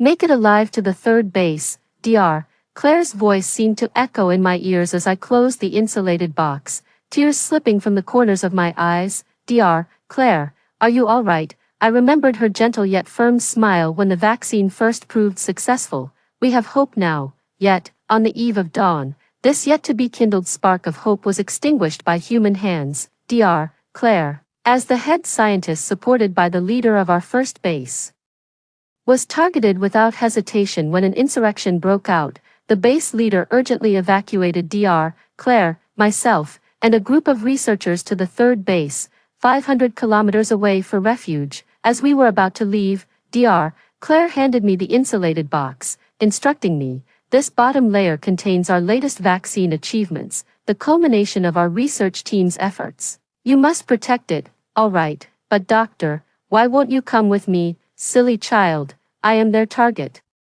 It's too dangerous for you to be with me. We'll split up, you go first, and I'll follow soon. Dr. Claire had always protected me well, even though I was just an orphan she found along the way. Since she accidentally discovered that I had antibodies, she encrypted all my details, and very few in the base knew my true identity. As the SUV left the base, I saw Dr. Claire waving at me with a smile. A great fear overwhelming me, I frantically pounded on the window. I'm not going, I want to stay. I want to be with you, Miss Scarlet. Please calm down. We will ensure Dr. Claire's safety. Don't worry. My fellow passengers tried to comfort me, holding the box. I silently cried, remembering Dr. Claire's words, Sorry to have worried you. What was once a 500-kilometer journey that took only 4 hours before the apocalypse, now became extremely challenging as many roads were destroyed. I watched helplessly as my companions fell one by one. In the end, I was left alone. They said, Miss Scarlet, you must survive. Humanity's hope depends on you. I remember every name and face of my fallen teammates, each one erecting a tombstone in my heart. Buddy sensed my mood change, the white Labrador pressing into me and whining softly. Looking at Buddy, I thought, no matter what, at least I'm still alive. As long as I'm alive, the spark continues. I glanced at the black backpack beside me, hesitated for a moment, and then unzipped it. I found some bread to eat. After several days of fleeing, I finally had a moment to rest, and my mood significantly lightened as well. After eating, I whispered to Buddy, So you're a Labrador. I heard you're very smart. Can you understand what I'm saying? Do you young girls all like talking to cats and dogs? That deep, teasing voice came from the doorway. I turned around and met a pair of amber eyes. The man was handsome, with a depth in his eyes and a straight nose, his lips curved in a faint smile. He looked to be in his early 20s. He was tall, dressed in a black sleeveless vest, his arm muscles flexing with each movement. Realizing I had been staring at him too long, I hastily turned away. Unaware that the warmth in my ears had already betrayed me, seeing his master return, Buddy excitedly leaped forward, caught steadily by the man. Noticing me turning back, the man's smile gave way to a serious expression as he crisply bowed, his gaze steady. "Hello, let me formally introduce myself. I am the captain of the 2nd Base's Hurricane Special Ops team. I'm Lyle." I instinctively thought to stand up to reply, but Lyle, resuming his casual demeanor, laughed and strode over. "No need to stand, just hearing is fine." I pursed my lips and nodded. "Thank you, Captain. Thank you for saving me." Lyle raised an eyebrow. "No thanks needed. It's my duty and responsibility, Captain. Could you tone down that peacock stance of yours? Your tail feathers are blocking me." A familiar voice teased as a young man with a baby face and large cute eyes, looking no older than 17 or 18, walked over and extended his hand. "Hello, miss. I'm a member of the Hurricane Special Ops team. My name is Max. Although the captain indeed saved you, I was the one who carried your suitcase back." Grateful, I reached out to shake his hand, but Lyle interjected with his search and rescue stick. "Your dirty paws, daring to shake hands with this young lady." Max pretended to start a fight with Lyle, only to be laughingly stopped by other teammates. Lyle introduced each one. "The buzz-cut one is Rock, the one with glasses is Link. The one with tattoos on his arm is Tattoo, and Max is called Babyface." I looked at him skeptically, questioning the authenticity of these names. Lyle still wore that smile. "It's easier to remember names based on physical features. Don't worry if you can't remember, just remember my name." I watched as Lyle nonchalantly arranged weapons from his bag onto his body, his tone casual yet somehow cryptic. "And who knows? There might come a day when names no longer matter." Lyle finished packing, stood in front of me, then crouched to meet my eyes, smiling as he extended his hand. I hesitated, thinking he wanted to shake hands, and after a moment, I grasped it. His palm was large and warm, almost enveloping my hand. "Hello, my name is Mia, Dr. Claire once said to always be wary of strangers, so a fake name should be fine." Lyle's gaze hesitated for a moment, shifting from my face to my hand. Then he silently withdrew his hand. "What if I told you? I just meant for you to pass me the cup, not to shake hands." Hearing Lyle's words, my ears and cheeks suddenly burned with embarrassment. "Are you that easily embarrassed, young lady? I'm just teasing." Lyle took my water cup, filled it, and handed it back to me. "We need to leave immediately. There was a zombie disturbance 5 kilometers away. Can your body handle walking?" No wonder they had just returned, yet it was clear we had to move again. I found myself packing things up. I could feel my strength slowly returning. I nodded and stood up. "I can do this. You look ready to go." "That's great." Lyle handed me a bulletproof vest and a baseball cap, then picked up a dagger. "Take these. It's sunny outside, and you wouldn't want to get sunburned. Keep the dagger for self-defense, not behind your waist." I took the bulletproof vest and the dagger but left the cap. "It's okay. Staying alive is more important than anything else. Even getting sunburned or losing a limb wouldn't matter." Lyle glanced at me briefly and placed the cap on my head. "With me here, you won't be losing any limbs." Link, wearing glasses, fiddled with a long, black box and called out, "Captain, the direction is set. We can head out now." "All right, everyone, 30 seconds to get ready to move out." I excitedly slung the insulated box strap over my shoulder. Lyle took a few steps forward, then walked back to stand beside me and asked, "Do you need to carry that box yourself?" I nodded firmly. "Okay. Let me know when you get tired," and hand it over to me then. After saying this, Lyle quickly moved to the front of the group, constantly reminding everyone to be aware of their surroundings. "Link, are you leading us into a ditch?" "Those at the back. Watch out for sinkholes at 4 o'clock. Are there flowers back there?" "Tattoo, why keep turning back? What are you dawdling for?" Max, who was at the rear and had been quietly complaining about Lyle, pretended to be scouting the surroundings when his name was called. "No, Captain, I'm just walking carefully."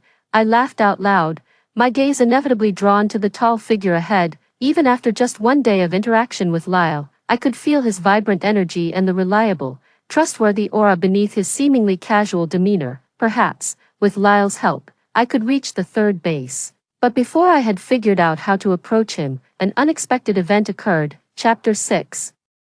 Night falls early in the post-apocalyptic world. As soon as the sun dipped below the horizon, darkness began to blanket everything. We found a relatively intact three-story house to use as a temporary rest point. Unexpectedly, several zombies jumped in from the balcony. At that moment, I was sitting against the wall. Lyle and Link were searching for a signal in another room, while Max and Rock were in the kitchen preparing to cook. Tattoo, who was closest to the window, was facing away. "Packing things, be careful," I shouted in panic, but the zombies moved faster than I anticipated. With agility that belied their appearance, they leaped in, mouths agape, lunging at Tattoo. Tattoo, a seasoned fighter, rolled forward as soon as I shouted. Zombie drool dripped onto the floor, following the scent as they lunged forward. My limbs went weak, and I scrambled up from the wall. Hearing the noise, the others rushed over from the other rooms. By then, Tattoo had already subdued one zombie. Its head burst open, splattering the wall with a mix of yellow and white. The other zombies were quickly dispatched by Lyle, who shot them in the head, releasing a strong stench. Lyle's previously relaxed expression turned serious. "Run upstairs, quick," before I could react. Lyle had already grabbed my insulated box with one hand and was pulling me upstairs with the other. The others quickly gathered their things and followed. After rushing up 7 or 8 floors, I finally had a chance to catch my breath on the rooftop and asked, "What happened?" Lyle, still breathing steadily, his voice was more serious as he said, "We've encountered a scout zombie." Seeing my puzzled expression, he explained, "These zombies look like any other, but when their heads are blown off, they emit a special scent that attracts zombies from at least 500 meters around." Looking down from the building, it was just as Lyle had described. The zombies that were previously wandering around suddenly started moving towards our building, and there were quite a few of them. "Mia, shall we jump across the buildings?" Caught off guard by Lyle's sudden change of topic, I was stunned. We need to jump over to the building next door from the rooftop." The others, who had already locked the rooftop door and barricaded it with debris, were skillfully throwing climbing ropes to the opposite building. Looking down from the rooftop, the height of 10 stories made my heart tighten suddenly, leaving me breathless and my palms sweaty. Before I could mentally prepare myself, Rock shouted, "Captain, the rope is secured." Lyle nodded and looked at me. "Don't be scared, I'll protect you." Link took the lead and slid across first.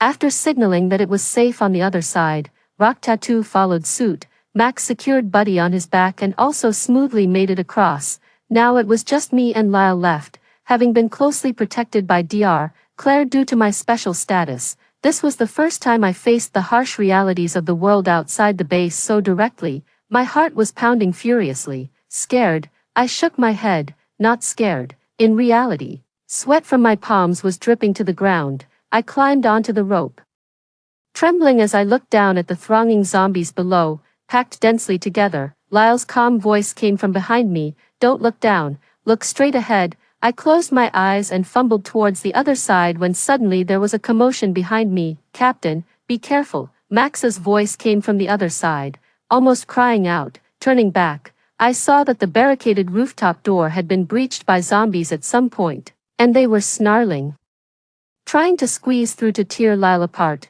"Mia, don't look back. Hold onto the rope tightly," Lyle shouted as the others gripped the rope. Instantly understanding Lyle's intention, I clung tightly to the rope. In the next second, the rope tugged downward, and Lyle's voice seemed right behind me as he quickly caught up to me and held me tightly. More zombies appeared on the balcony, also trying to climb across using the rope. At this critical moment, Lyle still managed to ask me, "Ready?" I nodded frantically as I felt the rope on the other end snap, the wind whooshing past my ears, and a strong sense of weightlessness made my heart soar. We swung in the air several times before being pulled up by the three on the other side. So close to him, I could even feel the vibration of Lyle's chest as he chuckled softly. "I told you, as long as I'm here, nothing will happen to you." At that moment, our hearts seemed to resonate in unison. After that, we trekked for another 3 days before reaching the edge of this steel wasteland. Lyle found a hidden spot for everyone to rest. Max took care of the meals, skillfully starting a campfire, chopping vegetables, and cooking soup. The base of the soup bubbled, and the vegetables tumbled through it. After several days of eating compressed food, the enticing aroma of the soup awakened my cravings. Lal somehow found a few bottles of beer, handing one to each of them, with one left in his hand. He sat down next to me, long-limbed and casual, and opened the beer can. "Captain, what about mine? What's yours and mine? You want a drink too?" I nodded, yes. After that incident on the rooftop, Lyle and I grew closer, and now we can even joke around with each other. Lyle tilted his head, looking at me with a teasing smile in his eyes. "Want a drink, not giving." I was about to scrounge a bit from the other team members when Lyle handed me the can of beer. "All right, just one sip, to taste it."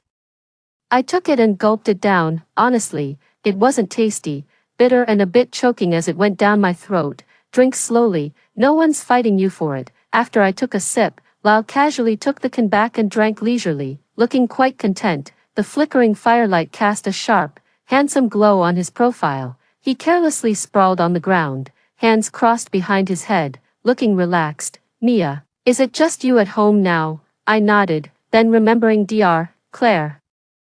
I quickly shook my head. "I have a sister, she's waiting for me at the third base." "The third base?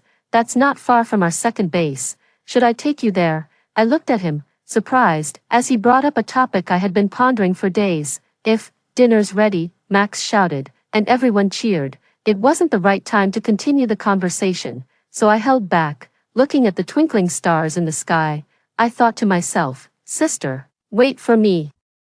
I will definitely come to the third base to find you." After the meal, everyone relaxed. After arranging for people to keep watch, Lyle casually asked Link, "Has there been any reply from the base?" Link paused, scratching his head.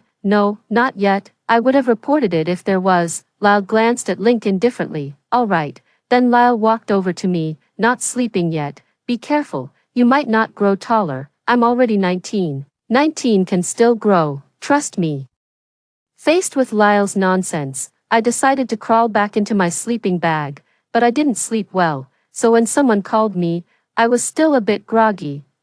Link, what's up?" Link spoke urgently in a hushed voice. "It's something important. Come out with me now." I yawned and unzipped the tent halfway. The cold night air sobered me up. I quietly reached for the dagger Lyle had given me for self-defense. Dr. Claire had said, "If a man seeks help from a single woman for no apparent reason, it's either a trap or theft." The campfire was out, and it was pitch dark outside, except for the weak glow from a fluorescent stick in Link's hand. "What's the matter? Should we wake up the captain?" I just said it casually, but Link suddenly snapped fiercely. "Are you coming out or not?" I gripped the dagger tightly, my heart pounding. But then I heard Lyle's cold voice. "Link, it's late. Why are you disturbing Mia?" Lyle's appearance seemed to take Link by surprise. He stuttered, "Captain." Seeing Lyle, I felt a lot more at ease and quietly called out, "Captain." In the darkness, I couldn't see Lyle's expression clearly, but I felt him glance my way, signaling me to be calm, then turned to ask Link. "Link, no reply from the base yet." He casually took out a black communicator, looking somewhat aloof. "But I've already received a captain's communication." Hearing this, Link's face turned pale, and his hands trembled slightly. "Captain, I didn't mean to withhold information. I have my reasons." Then he suddenly knelt on the ground. "I know, you think I was with Brother Jack before, so you've never believed me, but I truly haven't done anything to betray our brotherhood." Lyle scoffed coldly. "If I didn't trust you, would I have made you the communicator? Get over here now." His tone was stern, and the air pressure around Lyle visibly dropped. Seeing me poking my head around, Lyle rubbed my head and with a stern face, he crouched down and zipped up my tent all the way. "Go to sleep." As the footsteps outside gradually faded, I sorted through the relationships in my mind and guessed a bit of the situation. Link had received a message to return to base but kept it secret. He was once under Lyle's family, so there had always been a gap between them, or rather, it was Link who had the misunderstanding about Lyle. Anyone who has experienced a major disaster knows that communication and information are the most critical tools during such times. Outdated information could lead to greater dangers. I don't know how they handled it, but in the following days, Lyle seemed down, and even Max, who was usually oblivious, noticed. "Captain, why do you always look so gloomy? As if someone owes you $1 million. as if triggered by these words. Lyle quickly glanced at me, then nonchalantly kicked Max. Mind your own business. However, Link's attitude towards me was extremely friendly, as if nothing had happened that night. All the oddities finally erupted on the last day before reaching the base. On the way back, we found the armored sedan we had placed on our way here. According to our current pace, we would reach the base within a day. Link was driving, and I was in the passenger seat. Max was excitedly talking about having a good meal when we got back, and even the usually quiet Rock was chatting with Tattoo. On the other hand, Lyle, whom I asked privately what was wrong, just gave me a glance and then smiled as usual. It's nothing, just the thought of writing the field report when we get back to the base gives me a headache. How about you write it for me? The field report Lyle mentioned was crucial as it detailed the current status of resource points and zombie gatherings in the city, including the rescue of the injured. Sure, Lyle seemed surprised, his gaze shifting. Good, I'll definitely find you at the base. I felt a bit strange. Lyle seemed to be avoiding me these past few days, intentionally or not. I didn't know what he was hiding, but he didn't say, and I didn't ask further. The relaxed atmosphere didn't last long. Suddenly, a dense mass appeared ahead, unclear what it was. The air also carried a familiar stench of decay. My sixth sense immediately sounded an alarm. Link's voice trembled. Captain, it's a zombie horde. Everyone on the bus, half asleep, was jolted awake by the words, zombie horde. Anyone who encounters a zombie horde survives as much as a rice field survives a locust plague. Turn around, full speed, Lyle commanded in a deep voice, then took out his binoculars for a look, and continued. Head northeast, everyone put on your protective gear, keep all weapons on you, and throw away anything unnecessary. While speaking, Lyle threw a bulletproof vest, a safety helmet, and even goggles into my arms, saying, make do with these. I quickly got dressed. Suddenly, the car shook violently and stopped. Link cried out, we're out of fuel. Lyle made a swift decision. Everyone out, run. The zombie horde moved faster than I thought. But thankfully, Lyle's decision was correct. Northeast was a mountain, and climbing it could help us use the forest to mask our scent. Everyone got out of the car and ran forward. I was a bit behind, and turning my head, I saw Link standing still with tears on his face, showing me a terrifying smile. Give me the box. I ran with the box, and suddenly there was a loud bang next to me, sand exploding everywhere as Link shot at me. I said, the box, angered by the bullet. I cursed, fuck off. Buddy barked twice in agreement. I was thinking if I could just get some distance and call out to Lyle, everything would be okay. Then I heard the sound of a car engine starting up behind us. The car still had fuel. Link had just lied to us. Hearing the noise, the people ahead turned around. Shock was written all over Lyle's face. A man usually composed in the face of trouble. This was the first time he seemed panicked. He quickly turned and dashed towards me, desperately pointing in another direction. Drop the box, run this way. As he spoke, he fired several shots, hitting the windshield. The thermal box was my lifeline. There was no way I could just throw it away. Buddy growled a few times and jumped through the wide-open car window.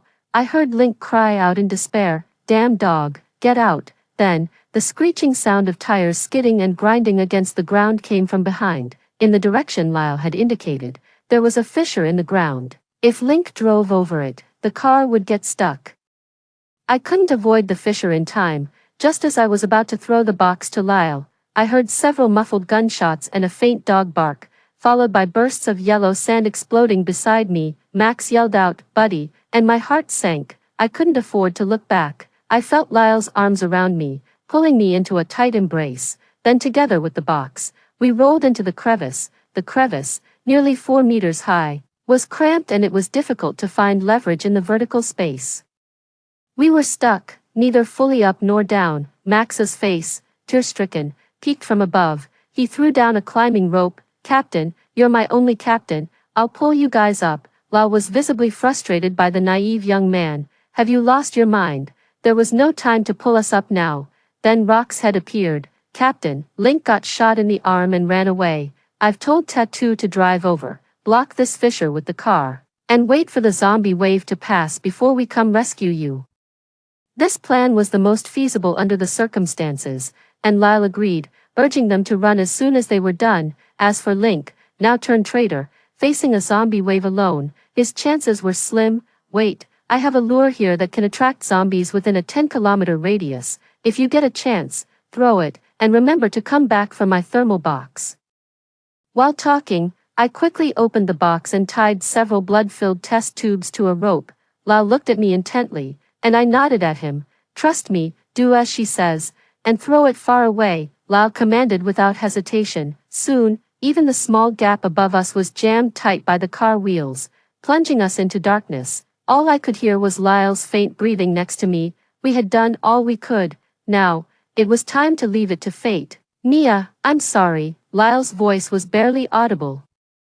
Filled with regret, it was my oversight. I idly flicked the cold stone wall. It's okay, everyone dies eventually. It's just a pity I hadn't seen my sister yet. Lyle, actually, I've always wanted to tell you something. If we make it out alive, I'll tell you. Me, Captain, that sounds like you're jinxing us. Kind of scary. Lyle chuckled softly. Is that so? Then we must try hard to survive. Then he rustled around and took off a jade pendant from around his neck, handing it to me with warmth still lingering. Why, it's for you, no other reason. Just suddenly thought of it. I smiled. Keep it for now. Give it to me when we get out, and then I'll accept it. Lyle's actions felt like those of someone aware that his end was near, yet still mindful of the living world. The jade pendant and his words were the best proof of that. At the time, I hadn't realized that there were other explanations for such behavior. Soon after, the ground began to tremble as a horde of zombies approached right above us. Lyle's hand, at some point, had moved over to rest on the back of mine, gripping it gently. Don't be afraid. Minutes later, I could hear the cars above us creaking and the sounds of gnawing, accompanied by the distinct stench of decay seeping through the cracks. Lyle had already reminded me to hold my breath, but my lung capacity isn't great. I couldn't hold it for long and took a small breath.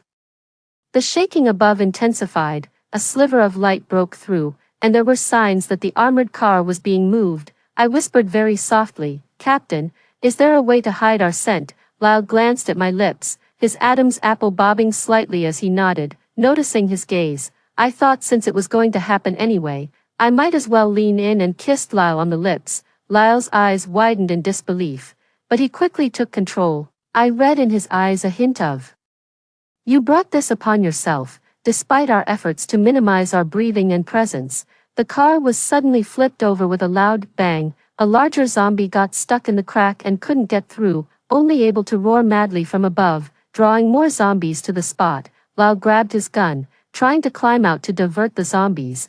I held on to him, tears filling my eyes. Don't go. Lyle moved my hands away with unquestionable force, his voice hoarse. Mia, you are more important than me, whether from my own perspective or humanity's. You can't die. I was stunned, realizing he already knew. In a daze, Lyle's determined eyes seemed to merge with the faces of those who had sacrificed themselves to protect me. They said, you must survive. For humanity to have hope. Lyle was eventually stopped by me because I insisted that we would both survive. Another 10 minutes passed, and a smaller zombie crawled down, only to have its head blown off by Lyle's shot. As he prepared to shoot another, his gun clicked empty. We were out of ammunition and supplies. In a flash, Lyle suddenly reached out to me. Be careful. I dodged just in time to hear Lyle grunt, his voice trembling. The dagger, behind you. My heart felt like it was being gripped by an invisible hand. My body chilled, but it reacted before my mind did. I pulled the dagger from behind my waist and ended the zombie attempting to ambush me. Amidst the roaring zombies surrounding us, I thought I heard Lyle's voice. Mia, I regret it. I didn't want to tell you. I'm sorry. I can't take you to the third base. Turns out, he always knew that I wanted to go to the third base. Lyle quickly withdrew his hand, hiding his arm in the darkness. Suddenly, the zombies above us receded like a tide. My blood had taken effect. The people who had been fiercely protecting me had another reason. When my blood was massively exposed to the air, it became the top priority attraction for zombies. I hadn't expected it to even draw away a zombie horde. Now, the pressure was on Max Rock and Tattoo. Just like when they arrived, the zombie tide left quickly, even faster this time. Soon, the zombies above had cleared, and light shone through again. Only then did I see that Lyle had been hiding his injured arm behind his back all along. I grabbed him and said, I have a vaccine. Listen to me and you might just survive. Lyle didn't seem too surprised upon hearing this, but his lips curled up slightly. This thing is too precious, I can't use it. I didn't waste time arguing with Lyle. I grabbed his arm firmly, found a vein, and administered the vaccine. Honestly, I wasn't sure if the vaccine would work at this point, but it was worth a shot, literally treating a dead horse as if it were alive. After administering the vaccine, I began to climb up. You wait here, I'll throw down a rope to pull you up, wait. Lyle stopped me, took off his wrist guards, and carefully placed them on my hands with a serious expression. Don't get hurt. I nodded and huffed and puffed my way up, found a rope in the chewed-up armored car, and threw it down through a gap. He first tied the rope around the thermal box, gave it a tug to signal me to pull the box up. I quickly retrieved the thermal box and threw the rope down again, but this time there was no response for a long time. Captain, did you pass out, Lyle? Panic surged through me, my mind instinctively fearing the worst. Using the light to peer below, I could only see Lyle's fuzzy head moving. Sorry, I got distracted. Lyle's response was half-hearted, but he clearly still possessed human rationality. I breathed a sigh of relief. Then I watched as Lyle slowly used his left hand to fiddle with the rope, clumsily wrapping and tying it around with his injured right hand before giving it a tug. My daily routine of handling the thermal box had significantly strengthened my muscles, and it didn't take long for me to pull Lyle up. Lyle climbed out and immediately lay flat on the ground, his breathing erratic. I sprawled out too, from sheer exertion. Soon, I noticed Lyle was shaking uncontrollably. I turned him over and saw his dark hair damp with sweat, carelessly hanging in front of his forehead, his handsome face contorted with pain, and the veins on his neck visibly throbbing as if battling intense pain inside.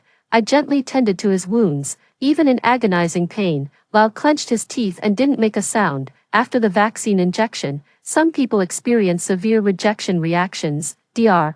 Claire had mentioned that consuming water could help alleviate this. I carefully lifted Lyle and fished out the last bit of water from my bag, feeding it to him, but the water just flowed out from the sides of his lips. I gritted my teeth, took a sip myself, and then bent down to his mouth. Before I could finish, Max's voice rang out from behind. Great, you guys made it out. Mia, what are you doing? The person involved would later admit, extreme regret. There are many ways to drink water, and I chose the one that nearly killed me. I hastily wiped my mouth and gently placed Lyle back on the ground, quickly changing the subject. How did you get here so fast? I found a bike and rode over, Max said, scratching his head and pointing to the broken bike on the ground.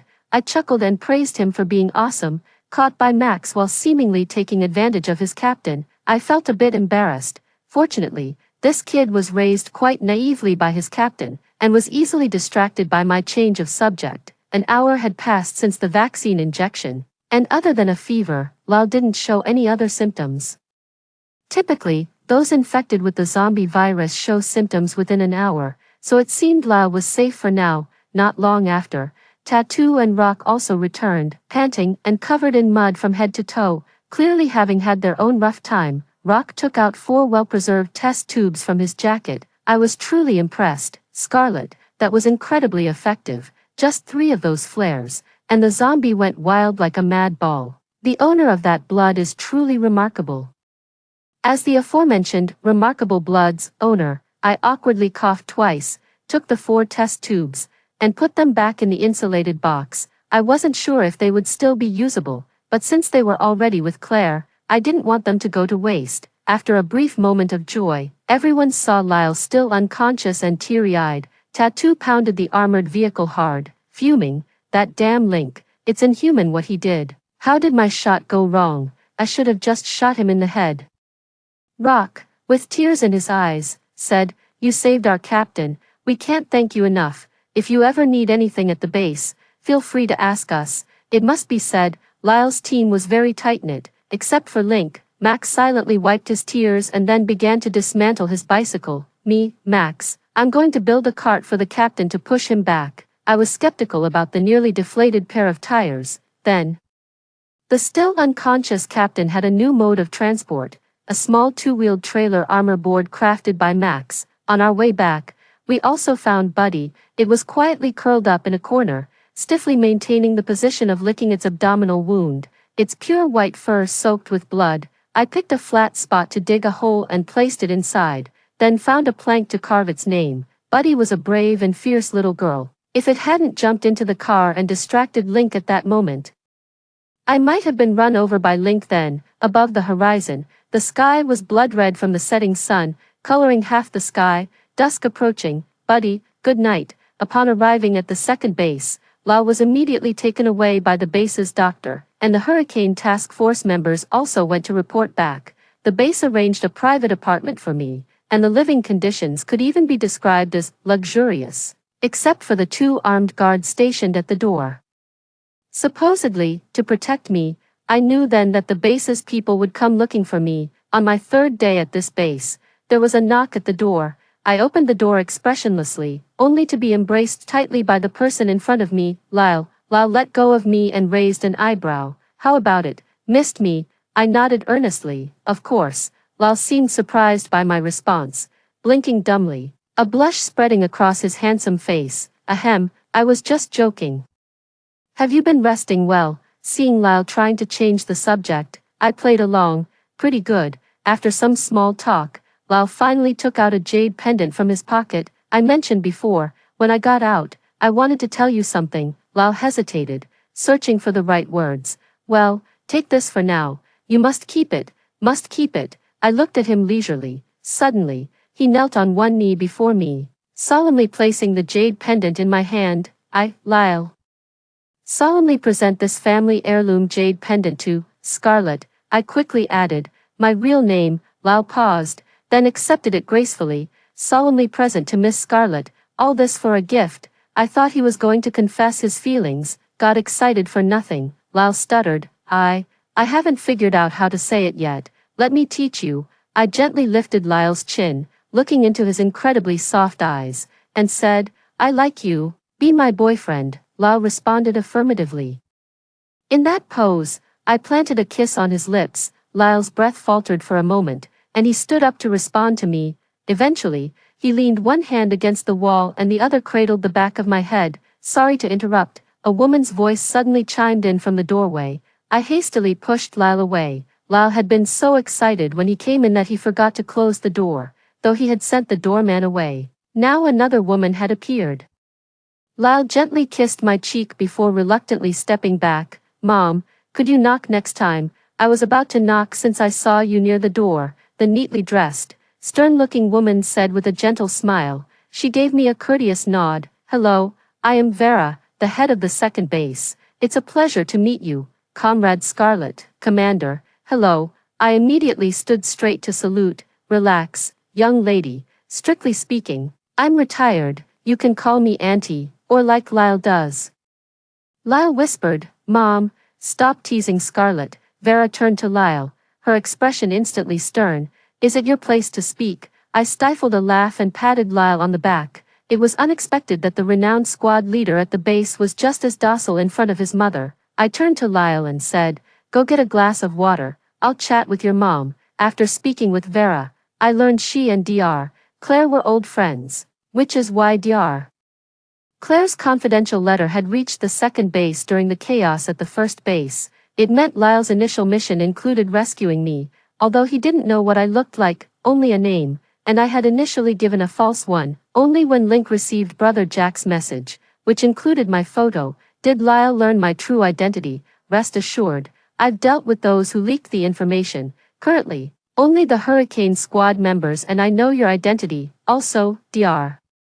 Claire has reached the third base. I was genuinely pleased. That's great. If you're ready, we can escort you to the third base at any time. Vera sighed softly, her tone much gentler. But you see, my silly boy is quite fond of you, and he has told me everything. However, he is really reaching high. If you're not willing, Auntie, I like Lyle too. I took out the jade pendant from around my neck. He just gave this to me, and I like it a lot. Mrs. Vera smiled and nodded. Good, good. It seems I was worried over nothing. Lyle stood aside, looking up at the sky, too shy to look at me. It turns out that even the bravest, in front of someone they like, can be timid. The next morning, after meeting with Mrs. Vera, we set off for the third base. Besides the escort convoy, I discovered upon boarding the vehicle that Max Rock and Tattoo were also present, and there was no sending them away.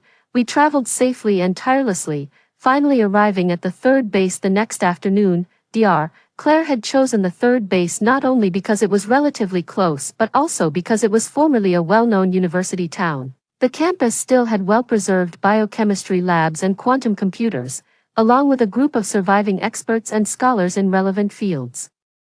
As soon as I entered the base, I was greeted by a mid-level base official waiting at the door.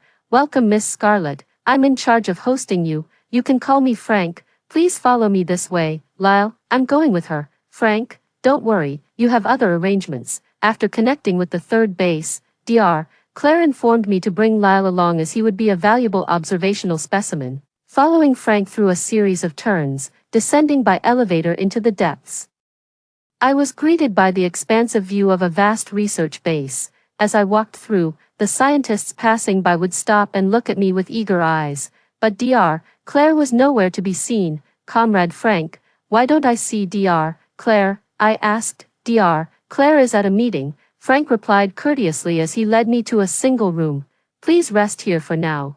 I'll arrange a meeting with Dr. Claire for you later. Also, here's a communicator for you to use if you need anything." I nodded my thanks. For the next week, that small room became my world. My days were structured around routine checks and blood tests, with occasional communications with Lyle via the communicator. Thanks to my arrival, the research had ample samples and was progressing smoothly. Eventually, I was reunited with the dear Dr. Claire. She was still in her white lab coat, her hair casually pinned up, showing signs of fatigue, but her eyes sparkled as she said, "Scarlett, it's so good to see you again." I rushed to embrace her, tears freely falling. "Don't cry, Dr. Claire soothed gently. "We don't want to upset your physiological metrics." I knew she would say something like that. "So, sister, how is the vaccine research coming along?" "We've made significant progress," Dr. Claire said with a more serious tone, her professional demeanor surfacing. "Lyle's sample has inspired new avenues of research, but we still need to verify the long-term effectiveness of the vaccine. I hope he can continue to be observed for the next 3 months." "We'll comply," I assured her. Dr. Claire patted my head gently. "Good girl, thank you for your hard work." After Dr. Claire left, my days returned to the monotony of tests and occasional blood samples. Due to my special status, communication with Lyle was limited to electronic means. He mentioned that Dr. Claire had advised him to maintain his current condition for observation, so he volunteered at the base, which he found quite interesting. On my way to a checkup, I saw Dr. Claire through the glass, her face stern while a male researcher dressed similarly spoke urgently to her. Unable to hear through the glass, I only saw Dr. Claire's expression grow colder before she turned and walked away, her lips forming what seemed to be, "I disagree." Just then, a wave of noise erupted behind me. Turning around, I saw a well-dressed man surrounded by people approaching. He briskly walked up to me, extending his hand with charming grace. "Hello, Scarlett, I'm Ryan, the head of Base 3. Sorry for not visiting sooner due to busy schedules." I shook his hand, politely responding, "Hello, you've been working hard." After some formalities, someone whispered something to Ryan. Ryan looked down, his eyes shielded by his glasses, but he looked up with a warm smile. Before he could speak further, another rugged-looking middle-aged man surrounded by people approached. Before he even arrived, his voice boomed, "Brother Fong, why didn't you call me when you came to the facility? Lucky I was here today, or we would have missed each other." "Look at you," Ryan said with a gentle smile, introducing the man to me. "This is Grant, another head of our base." I greeted Grant, who laughed heartily and reached out to shake my hand. When I withdrew my hand, I noticed a dampness and saw a smear of blood on my palm. I was puzzled. Only then did I notice that the hem of Grant's clothes also had specks of blood. "Ah, look at me, just finished some work and didn't have time to clean up. Please get Miss Scarlett something to clean her hands with." Someone immediately offered a tissue, but I declined and wiped my hands myself, still feeling the sticky residue of blood lingering. "Ryan, let's not disrupt Miss Scarlett's progress. We'll look elsewhere." Grant wrapped an arm around Ryan and chuckled. "Brother, I'm here for the first time to see your place. After investing so much money and so much time, is there anything to show for it?" If you ask me, it might have been better to invest in something more useful. There was a hint of contempt in his words. Ryan looked down, somewhat embarrassed. Hey, not yet, but Grant's right. We really rely on him for this base. My time to do another round of inspections arrived, so I left, unexpectedly. During the afternoon break, we were notified of a meeting. Due to Ryan and Grant's sudden visit, the Institute had rescheduled the progress report meeting originally set for later to this afternoon.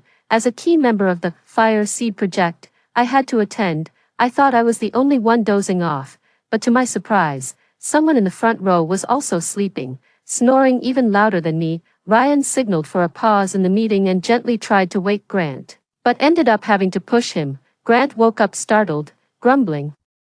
"Who's the blind fool disturbing your grandpa's sleep?" The quiet meeting room buzzed with noise. Ryan's face darkened, but he maintained his composure and said, "Grant, we're still in a meeting." "Oh, right, sorry about that, I stayed up too late last night," Grant said unapologetically. "Carry on." The researcher with a shiny bald head continued the PowerPoint presentation. "So, based on our current research, we can start administering the vaccine here at the base, Dr.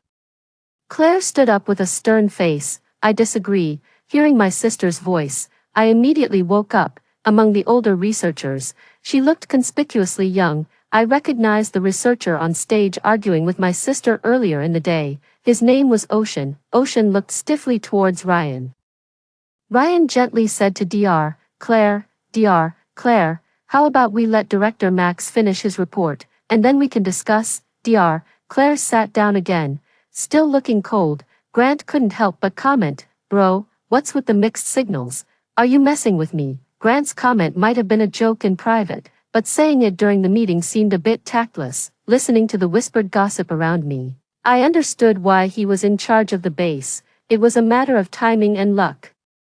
At the beginning of the apocalypse, he took advantage of his naive wealth and geographical location to establish his base.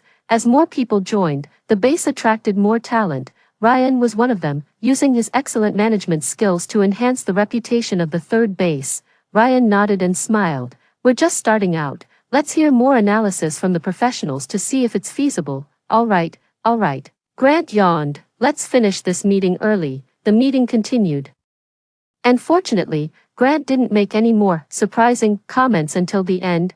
Ryan eagerly spoke up. "After hearing Director Max's report, I also believe this plan is feasible." He looked around, clearly implying something. As expected, Dr. Claire opposed. "The current clinical trials have only reached phase 2, and we've gathered only a small sample of volunteers. It's too risky to proceed with pilot injections." Ocean snorted, the glare shining off his bald head.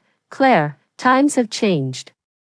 We can't afford to be cautious. The virus won't wait. Besides, we already have a stable case, don't we?" Following everyone's gaze, I noticed Lyle sitting in a corner, his face expressionless as he endured the scrutiny. When had Lyle moved there? 16. But the focus now wasn't on Lyle, it was on the vaccine. I understood Dr. Claire's concerns. Normally, the development and application of a vaccine would take at least 10 years before the apocalypse. But the zombie virus vaccine had been developed in just a year. Moreover, cases like Lyle were rare. Vaccines not only face healthy adults but also the elderly and children. I looked at Grant. He seemed to have nothing to say, just boredly staring into space, as if he was really just waiting for the meeting to end. I had prepared my speech, but Ryan straightened his suit and walked up to the podium. "I understand everyone's concerns, but at this moment, we indeed need a morale booster. Especially since the base has invested significantly in our research. Naturally, expectations are high. Therefore, I think Director Max's proposal is excellent. Combined with Dr. Claire's considerations, I will have my team volunteer for a pilot injection of 50 people at the base in 10 days. What do you all think? How about this? If it proves effective, I'll volunteer 100 people from my team for the second round. As the eldest, I should set an example." Grant stood up.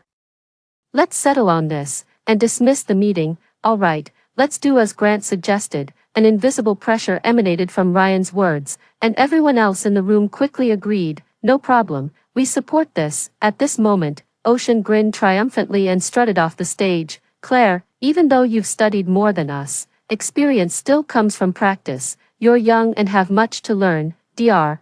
Claire didn't respond to him, just kept her head down and continued sketching. In this atmosphere of unanimous agreement, not conforming seemed like dissent. The decision to pilot the vaccine injections was finalized. The meeting had just ended, and I was about to look for Dr. Claire, but she was gone as soon as I stepped out, looking for someone. Lal playfully tapped my head. I'm looking for Dr. Claire. She must be busy. Seeing Lal reminded me of that young girl, and I teased him. Speaking of which, you haven't called much these days, have you? The volunteer team has been busy lately, coordinating with Dr. Claire's examinations, Lal replied, watching my expression. Baby, I'm telling the truth. Lal seemed desperate to bring the entire volunteer team as proof. I couldn't help but laugh. I didn't say I didn't believe you, but you should take care of your health and not overdo it. Only then did Lal relax and hug me tightly, murmuring, of course, I'll listen to you. It's been 42 days since we last saw each other. I've missed you too. In a secluded corner, we shared a kiss filled with longing. But why were you sitting with Ocean? I thought you were part of Dr. Claire's project. Lal shook his head slightly. I'm not sure. Something about authorization expiring. After a tender moment, Lal had to leave. The cool guy I knew before was now clingy, giving me several more kisses before he could leave. Beneath Lyle's displays of affection was an unhidden panic. He was worried about losing me, because I had subtly revealed that I was a member of the Fire Seed Project, codenamed WIC. From the moment I joined the project, I was prepared to sacrifice myself for the continuation of humanity. That resolve has never changed. 10 days later, one of the first people vaccinated ventured outside the city and was accidentally scratched by a zombie but safely survived the incubation period. This real-case scenario overjoyed Grant, who doubled the number of people for the next round to 200. Today, the second group was being vaccinated, each person wearing a white wristband to distinguish them from the first group who wore red. Although Dr. Claire disagreed with the project, she was still positioned at the observation point, saying, "They're all samples. I can't miss this." The vaccine's efficacy was promising. So when the third group came for their pilot injections, I joined the crowd, following behind Dr. Claire like a shadow. I noticed a man sitting in the observation area, his head hanging low and his wrist adorned with a white band indicating he had been vaccinated. The surrounding volunteers and researchers were all busy with their own tasks. A faint odor in the air suddenly set off alarm bells in my mind. Something was amiss. Suddenly, the man with his head down violently looked up and lunged at the nearest researcher. Biting fiercely, the researcher died on the spot. The stench of decay from the zombies thickened rapidly. The number of infected in the observation area was climbing, and chaos ensued. Screams, roars, and the sound of shattering glass merged into one as a red alarm blared throughout the area. I turned to look for my sister but couldn't see her. Instead, I was swept by the crowd towards an emergency exit. Glancing back, I saw a familiar figure running against the crowd. I shouted, "Sister!" But she didn't look back and charged into the zone overrun by zombies. Once the crowd at the door had cleared, I was able to return. Grabbing a handy stick, I ventured back to the riotous area. It was quieter now, punctuated only by the occasional zombie roar and the faint breathing of the injured. I held my breath and carefully avoided a wandering zombie, praying that my sister was safe. Around a corner, someone suddenly pulled me aside and covered my mouth, their breath warm on my neck. "Don't be afraid, it's me. Why are you here?" Lyle's eyes were a pale blue, and he looked exhausted. "A group of those who were vaccinated outside has also been infected. I was worried about you, so I came to find you. Come with me. This base is no longer safe." The research facility was located underground, disconnected from surface communications, and the second group had come down 3 days earlier to prepare for vaccination. "I need to find my sister. She's still inside. I'll come with you." Fortunately, it wasn't long before I spotted someone rummaging through a cabinet. I whispered, "Sister, why are you here?" Dr. Claire picked up a stack of documents and stood up. I quickly took some from her. "Good, you found everything, let's go."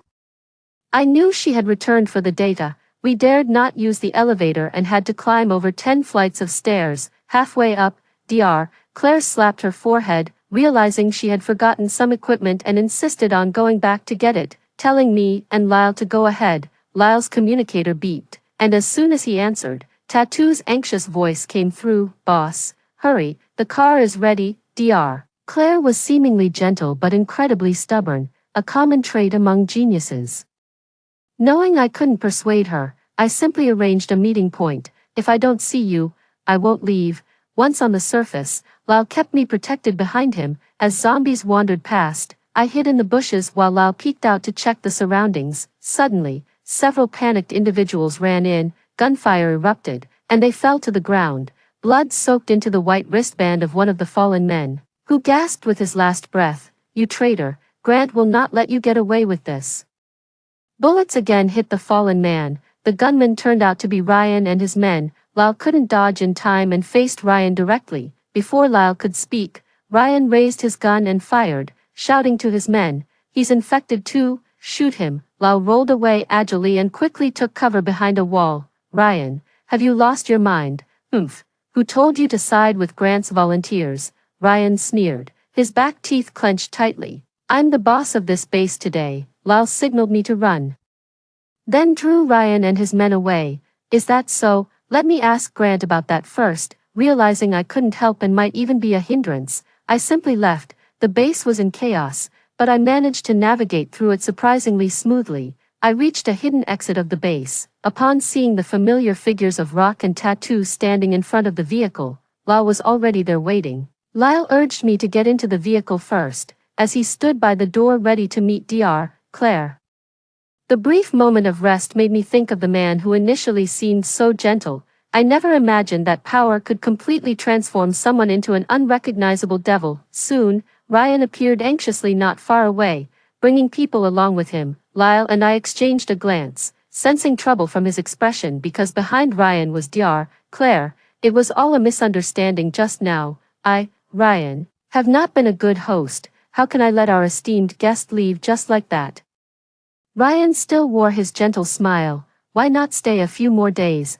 I recalled the crazed demeanor Ryan had just a moment ago, now seemingly a completely different person. The red wristbands on the hands of the people behind Ryan starkly contrasted with the white wristbands of those who were administered the second batch of injections. This outbreak might not be a natural disaster, but a man-made calamity. Ryan, in his quest for power and under the pretense of a vaccine failure, orchestrated a justifiable purge of the base. The chilling realization of my suspicion made me shudder, especially given how difficult times were for humanity, and yet there were still those who plotted betrayal. Ryan pulled Dr. Claire in front of him as a shield. "You can have Dr. Claire, just leave the wick," he demanded. Before Lyle could respond, Dr. Claire unleashed a torrent of insults at Ryan. Only then did I realize that my sister had a genius-level talent for cursing.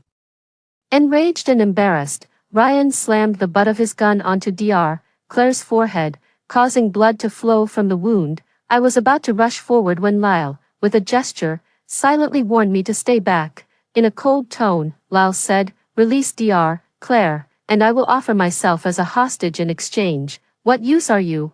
"I want the wick, understand?"